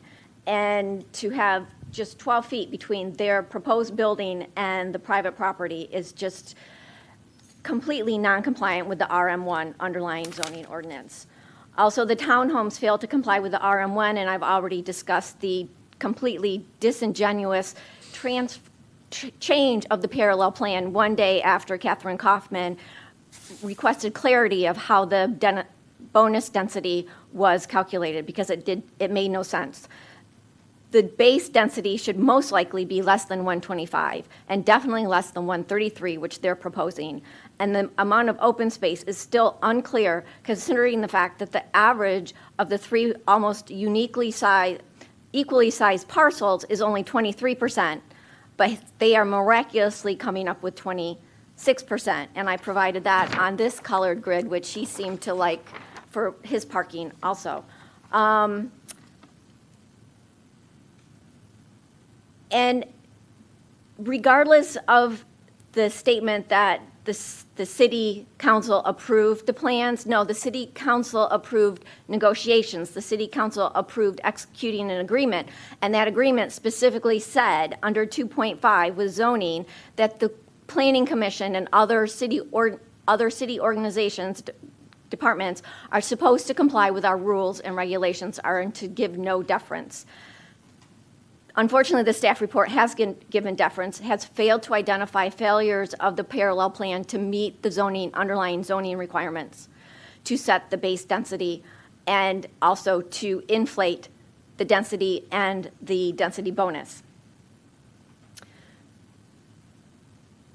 And moreover, with regard to the EIS, it's very unfortunate that the traffic analysis is being just dismissed completely, especially in light of the fact that on June 21st at the meeting, Jeff had said that Habitat would gladly, maybe not gladly, but would do a parallel plan.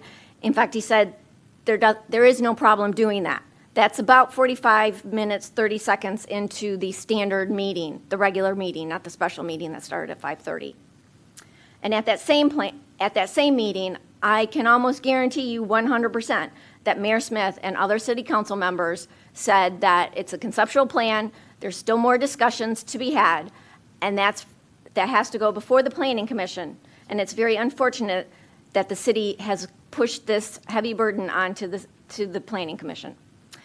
With regard to density, there's been a lot of discussion with regard to the RFQ. Let's go back. 111 units was proposed. That is 100 plus. 1.7 parking spaces per unit was proposed in that. The conception plan from Habitat in September, that was discussed in September 2020, had 1.6 spaces per unit, and now it's gone down to 1.4.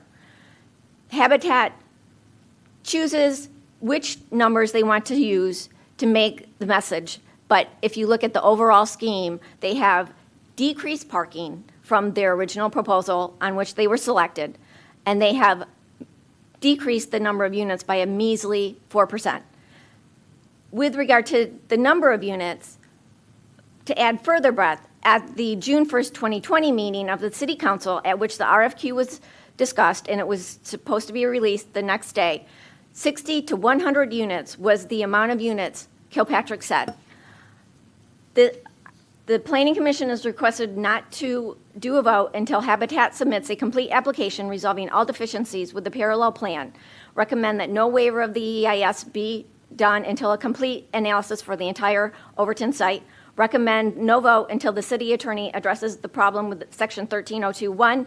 Recommend that the vote on the matter not be held until a new public hearing, and recommend that Habitat share all environmental reports with us. Thank you. Dan, who's on deck? Next up is Dan Agnello, followed by Nancy Nat. Thank you. Dan Agnello, 964 Everett Parkway. With all due respect to Habitat, the parking did not change since day one. They've had 144 spots, which if you use the actual ordinance 10, you need 311 parking spots. They never changed anything. And like Mary said, the council, Joe Reese was sitting right there, and he said, if the Planning Commission says we can reduce the density, then I'm all for it. They never approved in June and never approved the next meeting the density of 144 units. So I just want to keep that straight. Now, first of all, I agree with what George said and some other people here is that I don't understand why the city said, oh, it would take Habitat $10,000 to $20,000, 6 to 8 weeks to make an EIS, and it would affect the first application to MSHDA, okay? Well, so what? There's 2 or 3 more. But the city spent, I don't know how much the city spent for generating 9 pages of comments, remarks that Habitat should have submitted. I understand that's the goal of the city is to try to get Overton through, but we always want to go around these ordinances and just exempt all these developers. Now, when I went to the Zoning Board of Appeal meeting, when they wanted to put a 4-story skyscraper downtown, everybody was against it because, hey, we got an ordinance, 3.5 feet, 3.5 stories and 39 feet or whatever it was, and they got rejected. But every time a developer comes through, oh, we got to have development, so we're going to let them have this exemption. Well, let's sit down and take our time. This is a big project. Okay, so it's delayed a month or 2, so what? But I resent the fact that the city staff has to support Habitat. It's Habitat's application. It's not the city's application. And I think an EIS is required. There's a lot more items in those 3 EISs that were referenced in there than there was in the remarks, okay? And again, the parking, instead of EIS, in the conditions at the end of the remarks of last time on the application, there's nothing in there saying, okay, in the future, we're going to have a new environmental analysis. There's nothing in it that says we're going to have a new due care plan. Okay, maybe it's required by MSHDA, but at least it should be listed in the requirements of what they have to do. And like we can say right now, the northeast corner of that area is polluted. Right by where the 3 lots are, there's a lot of carcinogens right there. And how do we know nothing has changed since they did the first, drillings in 2015? So what I'm trying to say is that I think we should reject the fact that we don't need an EIS. We should not exempt them from the EIS. We should make them have the correct amount of parking. And I think they should not have the setbacks. There's no reason why they can't have 26-foot setbacks. Like you said, 15 feet from Elkinburg in Indiana isn't going to let you have even a decent-sized tree there. So thank you very much.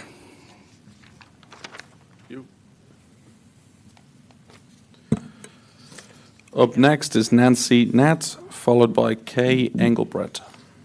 Nancy Nat, 125 Elkinburg. I am reading from the EIP. The Planning Commission shall review the impact statement to determine if any proposed impacts would result in pollution, impairment, or destruction of the environment over the threshold of that established by the Michigan Natural Resources and Environmental Protection Act. So I appreciate that Griffin thinks that I'm wrong about talking about the environment when I discuss the environmental impact statement, but it is part of it. And it's a big part of it for those of us who have been living through what we have lived through. I actually wrote a letter to Jeff Head last fall, 2021, and told him about my concerns about the trichloroethylene and what the factory condo had been through. I also knew about the ordinance, and I'm a citizen. I don't understand how this ordinance got overlooked by Habitat. It's beyond my comprehension that they were not informed about this back in October, even August when it went through. I feel like I'm living in the twilight zone, listening to some of the commentary here. Jeff had just said they're going to replicate what's been done as far as the environmental goes. Well, replication is not what is needed. What is needed is that the trichloroethylene be tested for. And in order to do that, they have to have a independent environmental engineer come in and do the proper digging to the proper depth to see if there is trichloroethylene on that site. And according to the people that I've talked to who are remediation specialists, they have a very strong concern that there is. And I just really feel like this environmental impact statement is being cherry-picked to fit the needs of Habitat, and it's not going to work for the citizens of South Haven, and it really is very upsetting to me. Thank you. Up next is Kay Engelbrecht, followed by Lisa Veck.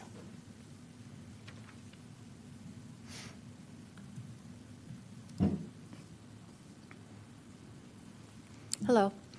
I'm Kay Engelbrecht, 125 Elkenberg Street, Unit 4, here in South Haven. Regarding the parking variance that Mr. Head has discussed tonight, or talked about the number of spaces, a parking variance would allow the developer to construct only 1.27 parking spaces per unit in the first phase, and only 1.44 parking spaces for the entire project of 1, 2, and 3-bedroom units. 2 spaces per unit are what the city has already determined that they need for residences. 10 spaces, guest spaces for 144 units seems totally too small. You know, there's going to be more guests than that for 144 residential units, especially when you only have 1.44 for the 1s, the 2s, and the 3 bedrooms. As far as the breakdown of number of bedrooms per unit, 87 of the 144 units will be 1 bedroom. That's 60% of what's being constructed. Does the Planning Commission realize that this means parents with children will not be able to rent almost 2/3 of the proposed development? The rules for the funding that they're going for say that if there is a parent gets a bedroom. If there is 1 child, a child gets a bedroom. If there's a boy child and a girl child, they get a bedroom too, or also. So do we really want that restriction and those percentage breakdowns for this development that 60% of the units cannot be occupied by someone who has a child? There's a lot of single parents, there's a lot of married parents that could take advantage of this development if the breakdown were different. Concern regarding the high density of this development has been expressed multiple times by multiple city residents. The response has always been, there's plenty of time for a change in the number of units to be addressed later in the process. Nothing has been decided. A decision is a long way off on the number of units for this development. Mr. Head is under the impression that it was approved for the 144 in June and October, and also in October. But other people commenting tonight have clarified that that's not the case. acknowledged that that was what Habitat was submitting, but they did not approve and agree to 144 units. Now it's decision time, and the development as proposed still has 144 units. During Habitat's Q&A session, when they were being interviewed, they were asked if they could proceed with the development with 50% of the proposed units, and Habitat said yes at that time. Yet Habitat has not submitted a plan with 125 units, 100 units, or even 70 units. Why? I don't understand. Was Habitat ever requested by city staff, the Planning Commission, or the City Council to submit a plan with less units? Was that requested and Habitat refused, but we don't know that, the public? Did Habitat offer to submit a plan with less units? And then did the city staff, the Planning Commission, or the City Council say, no, 144 is okay? Yet we were told there would be plenty of time for that number to be adjusted. I'd like to know who hasn't listened to the residents' concerns that have been expressed by multiple people and numerous times at these meetings.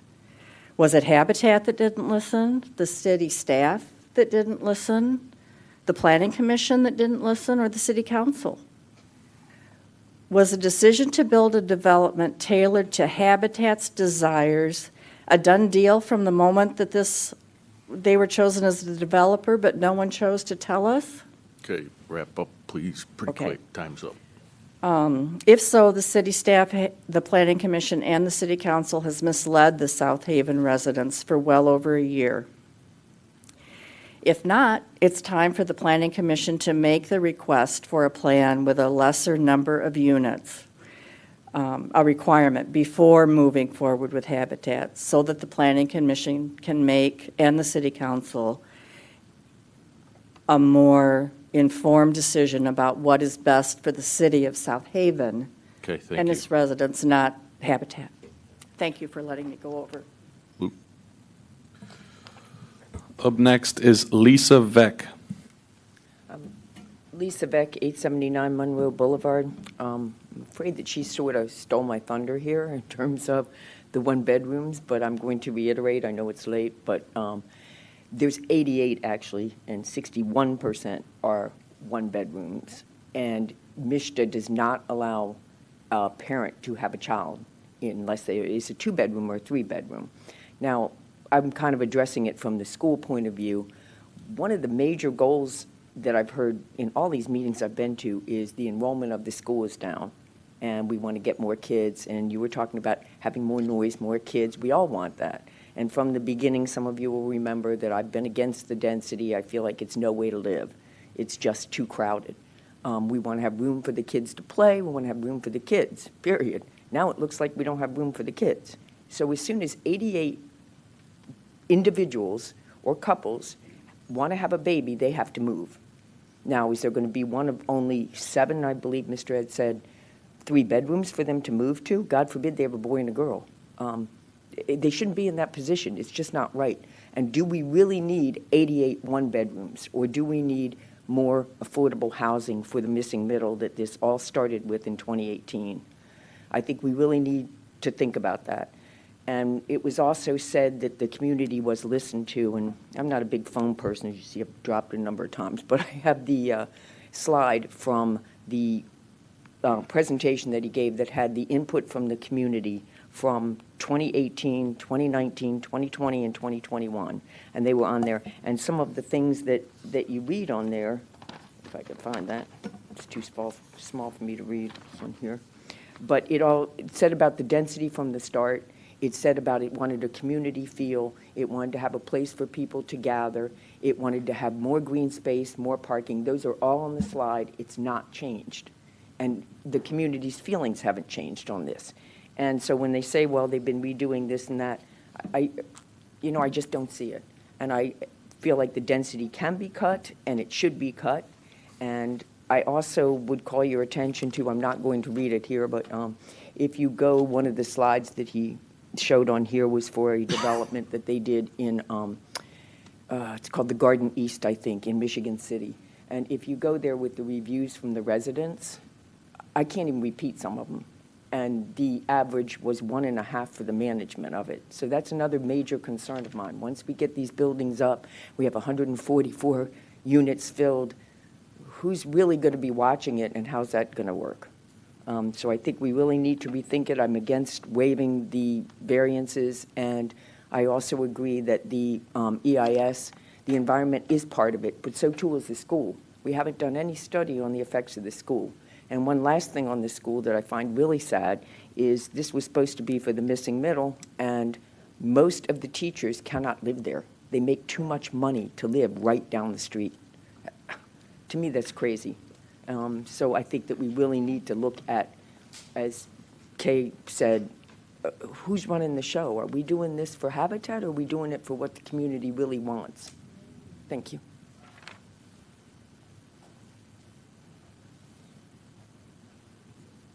Is there anybody else that would like to speak that hasn't yet? Okay.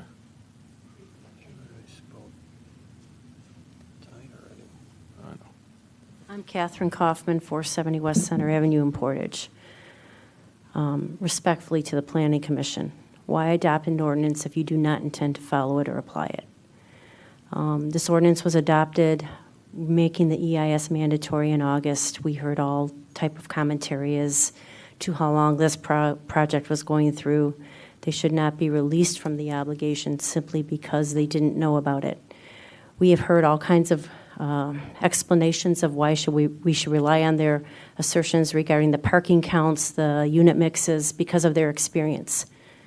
Experience as a developer means you read the zoning ordinance, okay? It is not necessarily city staff's obligation to hand carry developer through the process. Somebody here commented, if it was any other developer, would we be making this accommodation, possibly making this accommodation? I want you to think about that. You adopted this ordinance in August. There's a reason you adopted it. It is effectuating your master plan. Why would we release this developer from this obligation? As you heard Ms. Nancy Nat say, we are not improperly conflating what a BEA, a Phase 1, Phase 2 environmental is with an EIS statement. Section 1718 of your own zoning ordinance contains the language that Ms. Nat read to you about the EIS containing an analysis of possible pollution or the impacts from the development. And I think there is a question, at least from what people say, that whether or not development of this site and however many units are in the first phase, 60 units, what's left on the other ground, who's going to be using it, are children going to be playing on it? Those are the types of things you might look at if you have an EIS. I understand the difference between a Phase 1, Phase 2, a BEA. I understand your 2015 documents. I understand the obligation where that releases the city from liability. And I understand the seller or the purchaser's obligation to get their own, be whatever, Phase 1, Phase 2, or possibly more. But in your EIS, Section 1718, there is that reference to pollution. So I'd like you to take a look at that. Lastly, I just want to understand why Habitat's, the applicants' needs and wants are being elevated over those of the citizens of this city. You have an ordinance, it's there for a reason, and we'd ask that you can very strongly consider recommending that it be followed. Thank you. Anyone else?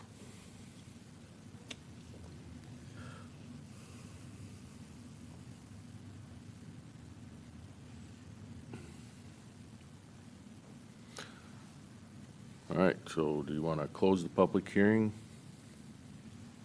I make a motion that we close the public hearing. Support. It's been moved and supported to close the public hearing. Any other discussion? Seeing none, all in favor, please say aye. Aye. All opposed? Motion carries. Okay. Where do you want to go from here? I have a further comment Okay. from what I've already said. With regard to the ordinance and the dates on the ordinance and the EIS and the PUD, the ordinance allowing waivers is much older than August. I don't even know what date to put on that, probably 15, 20 years. But given that, the increased density is just as legitimate in a PUD as the density in any other zoning district by right. The decrease in parking is just as legitimate in a PUD as the parking by right in any other zoning district. The decrease in setbacks are just as legitimate in a PUD as they are setbacks in any other zoning district by right. The waiver of the EIS is just as legitimate as the requirement for an EIS, as long as the city and the residents receive some benefits. In this case, we're seeing greater amount of green space.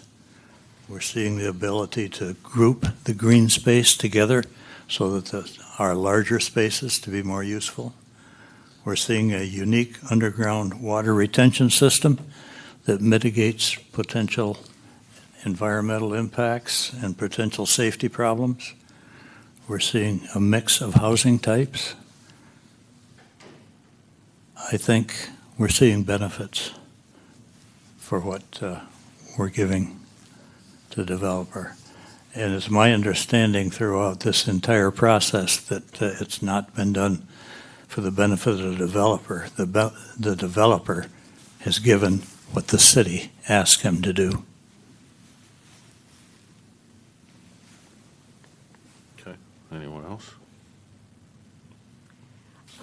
I myself have often wondered, as we've been sitting through these meetings and considering this proposal, why the developer has not brought forth less density as far as the units go.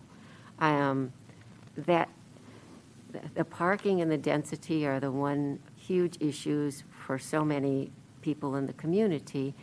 And I understand, and by the way, I really appreciate what the staff is doing and what the development team is doing. I think it's really great.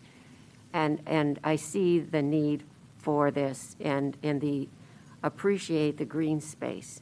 However, what I don't understand is why the density, why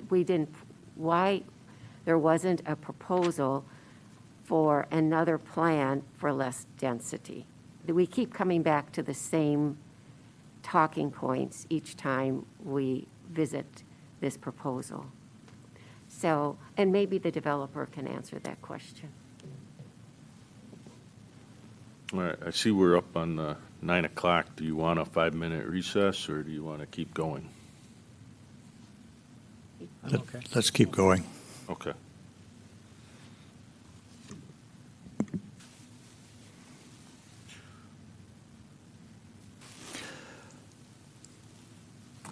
Anybody want to make a motion? Yeah, I will. I move the Planning Commission recommend to the City Council to approve the PUD application and final site plan for Phase 1 of the Overton project at 229 Elkenberg with the 8 conditions contained on page 25 of the staff report, plus a number 9, which will be revision of the table of requested variances. Support? One additional comment. There was a slide in the in the presentation tonight where they've shown a new dumpster location. If you also want them to incorporate that into the plans as well, that could be noted in the motion. I'm sorry, where they showed what? The new a new proposed dumpster location to address questions by the Planning Commission. If my second would approve, we could add that as a number 10, include the new dumpster location for Phase 1. Brad, will you put page 25 up on the screen? What was your number 9, Larry? Revision table? Revision of the table for requested variances to include the EIS.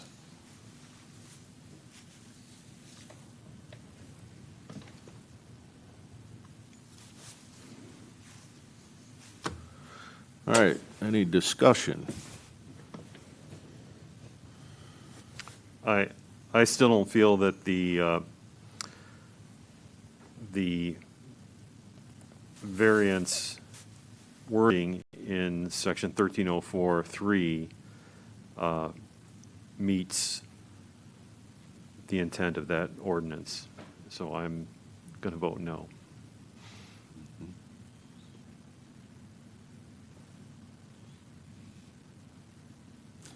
Or you could propose an amendment. I'm trying to find, hang on a second.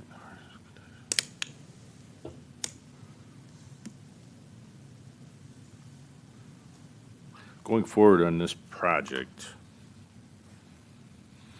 I'd like to see some language. Normally, when we approve projects, it's best construction practices. It's a real general term. I'd like to see included on this a temporary construction fence with gates, temporary erosion fence, and this might be required by some other entities, but I'm saying for this group, we require that, and most definitely active dust control program, like a water truck that's out there the whole time this project's being done. But I can't make a motion to add, so. So that would be a motion for an amendment? Yeah. Okay. It would be a number, where are we at, number 11, 12, and Be 13. number 10. 9, 10, 11? 11. 11. We could, we could make 10. 11, A, B, and C. We could make 10 longer, but we're going to make it go to 11 Yeah. for all my friends. Could I read that from here? I'll read it, and you can just say you're making the motion, how's that? Yeah. I would make an amendment to the motion to To include, a construction fence, temporary construction fence with gates, temporary erosion fence, and dust control. Is there support? Support.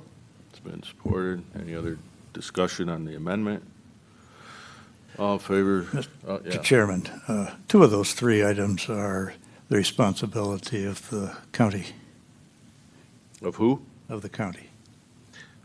Drain Commission, Yeah, erosion control. Yeah, I don't have a lot of faith in the drain commissioner. Oh, well, I don't want to take on their responsibilities either, but, okay. Just as a comment, I think that they're wise additions based on lessons learned from previous That's projects it. we've been through. Lessons learned. That's right. It's good incorporate. Let's take care of it before it happens. Yeah. Any other discussion? All in favor, say aye. aye. All opposed? No. No. No. So 3 noes. Yeah. 1, 2, 3, 4, 5 yes.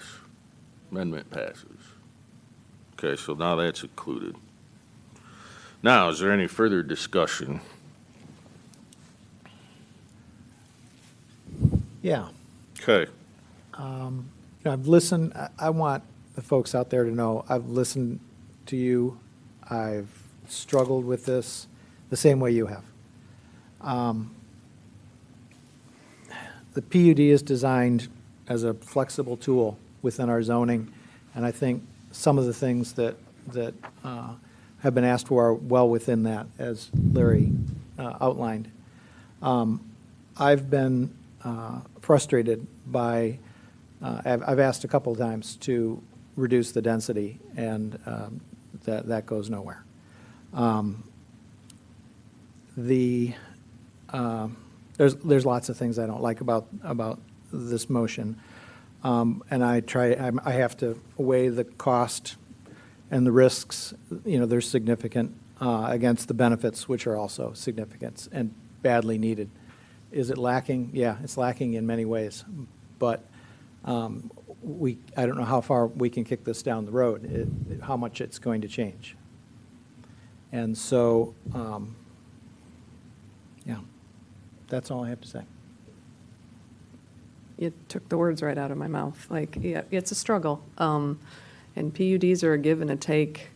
And I just really think that this project is so needed that we have to give a little on some things. And I would have loved to have seen lesser density, but, that wasn't here. So it is, I'm comfortable with the motion and with the conditions, so. Yeah, I agree. I mean, there's valid points I've heard from both sides. And by the way, we did receive other communications prior to this meeting that we didn't note that were sent to us that were in favor of the project moving forward. Just want to make sure that that's in the record as well. As I said before, it's a balancing act. I'm satisfied that this board has done their due diligence in raising the issues for the people that really are responsible for this decision, which is the council. I'm satisfied we are giving them a body of work for them to make the decision. And that's their decision. That's their decision to make representing the people. I do want to say, because I said in my closing comments, and I do mean this, I think it has always boiled down to density, environmental, and neighborhood character and tradition. I still feel that way. The problem is, I want to add one more, and that's community responsibility. We took on this project in, by the way, what we have rightfully called a factory neighborhood. Not a resort neighborhood, not a lakeshore neighborhood, but a factory neighborhood that is mainly populated by blue-collar workers who suffered when those factories went out. This at least gives an option for them to have a place to live. Can't have a job there any longer, but certainly we can help to mitigate a little bit of the ills of our past that were no fault of the cities. I mean, you could argue whether we did enough to keep the manufacturing base in this town or not, but that's neither here nor there. Density, too, we measure density by our ordinance by units per acre. There's another way to look at density that I think makes more common sense, and that's population per acre. I'm going to argue, even at its fullest, those 144 apartments are going to look nothing like the blocks, just blocks away in July. The parking's going to be nothing like you're going to find on Indiana, like you're going to find on Michigan, like you're going to find on Erie, come July, August, and September, and we all know that. If we measure density by population, that's our density problem. The other thing on density, and I'm sympathetic, but again, I've said this before, we see the world through the eyes that we were raised through. I happen to be a blue-collar kid that was raised in a factory neighborhood, and my density in my bedroom were 3 other brothers in there. That's fine with us. We didn't suffer. So, when I hear comments like nobody wants to live in a 500-square-foot apartment, oh, yes, I did. I was thrilled. Then I went to Michigan State. Even with a wife, I moved into Spartan Village, and those weren't even 500 square foot. So, it is indeed in the eye of the beholder. That doesn't mean I take the comments lightly. And then lastly, the environmental issue is tougher for me. I do hear you. But I'm putting my faith in the experts that are taking a look at those properties. I'm not one of those experts. Like I said, I still question whether there should be a trail site or whether there should be factory condos, but experts say it's safe to live in. I'll go by theirs. And lastly, neighborhood character. That's the other thing I brought up. See, the difference is, if I went to the middle of Everett, and I think I said this before, if I went to the middle of that property, depending upon which way I faced, I'd see an entirely different neighborhood character. Looking west, I'm going to see that blue-collar neighborhood, where, by the way, some of those houses are under 1,000 square feet. You put 3 people in them, now you're down to 300 square feet per living space per person. That Pleasant View neighborhood is part of the tradition and character we're trying to protect as well. Again, it's not the fault of this project, it's not the fault of the city, but we've seen that neighborhood challenged through through our land use policies and our zonings already, and I believe we have an obligation to protect that neighborhood's character and tradition as well. Now, if I turn the other way and look towards the lake, yeah, I get it, folks. Lovely homes. Lots of space. I believe we've got to protect that. You know, I think of I do have friends that live in Trailside. I think those homes are cool. I love that neighborhood. But, you know, that's a different neighborhood. We don't get to pick and choose which neighborhood character that we're going to let rule. But we sure need to take all of them into account. And lastly, I just want to say the other thing on density. I'm fortunate to live in the house I live in because a single person I'm married to, and who was single at the time, was able to buy a home on the income that she made working at Clementine's. I'm telling you, there's a whole lot of people, single people. One of the reasons our restaurants are having trouble getting people to work is not because people are lazy, it's because they have to live outside of South Haven and they can't get here to work. It costs more to drive to work than they're being paid. Those single bedroom apartments, density, that doesn't bother me at all. I'm telling you, I think the market's going to show that's a wise move. And let's not forget the other group that we said we were going to have these living spaces for was our seniors. Seniors aren't typically going to bring their families with them. Those are also single residents. So that's another reason why the density didn't bother me. I just sum it up and say, look, I think we've done our due diligence. I think we've worked hard. I think there's a lot of no-win situations in this, but I'm ready to pass it along to the council to have them be the final arbiter of the decision. Anyone else? Janice? I would like to say that I hear you, and I'm certainly in favor of this project, and you heard my concern about density. However, I won't be able to vote in favor of it because I do believe we need to follow the ordinance for the EIS.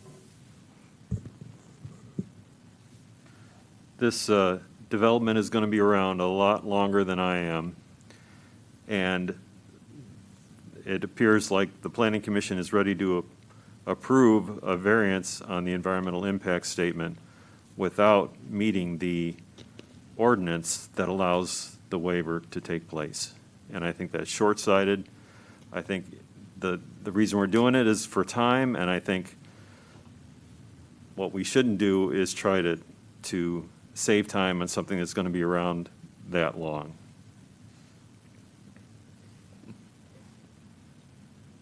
Nobody else? Personally, I'm not so hung up on the EIS. If this were adjacent to wetland, something like that, I'd be a little more concerned. But what I am concerned about is the amount of parking spaces in what I consider too narrow of a setback. I don't feel that's been adequately addressed. Okay, without any further discussion, well, I guess we'll take a vote, and Luke will need to do a roll. Varney. No. Gruber. Yes. Heinig. Yes. Heinrich. No. Neese. Yes. Nichols. Yes. Sleeper. No. Stegman. No. It's a tie. IG should have been here, huh? All right, so what do you want to do with the tie vote? That's a no. What's protocol? Yeah. So it would just go to city council as a tie. Okay. Now, Doesn't the motion fail? Yes. yeah, it fails. Oh, Because it goes to council. Yeah, it's not going to them as A an recommendation approved to recommendation.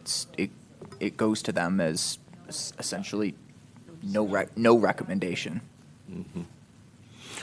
All right, so with that, any staff comments? I do have something exciting to share with council in regard to staff comments. I'm very excited to share that after an extensive 5-month search, the city of South Haven has hired a new planning and zoning administrator. Ms. Kelly Getman-Dessette has been named the new city of South Haven planning and zoning administrator, replacing Travis Sullivan, who has left the city to pursue other professional opportunities. Ms. Getman Dissett will begin her employment with the city of South Haven in March, and she is going to bring a vast variety of experiences to our team, and I'm very excited to share that with all of you and ask that you all welcome her to our team when she starts here in March. Okay, thank you. Clark. Oh, you're starting right here? Yeah. All right. Thank you. I thought tonight was, and last week was a lot of good work by PC, and especially support by staff, getting us all the information that they did. I had a little concern, but I trust my chairman with regards to allowing additional comment. And I also noticed something in the hallway. I didn't notice something in the hallway, and I came in here, and then Griffin took his mask off. You don't have a beard anymore. His mask wore it off. I don't know what happened. That's it. Are we paying them by the pound? I looked over and go, there's not a beard there. So many meetings. Todd? Yeah, just want to thank the folks that came out to speak tonight and so many other times before, and I'm sure you'll be in front of City Council again, and thank the staff, great packet, felt as informed as I could be. The Habitat Company, thank you all for coming here. A lot of hours I know you've put into it and traveling back and forth here. My friend Mike, I think I changed my vote about 3 times as I went around the board here. And to you, Mr. Chairman, for running a good meeting. Thank you. Okay, let me just remind you, Griffin got married, so that's why he doesn't have a beard. Again, yes, same thing. I do love working with this group because you have such interesting points that I don't even think of.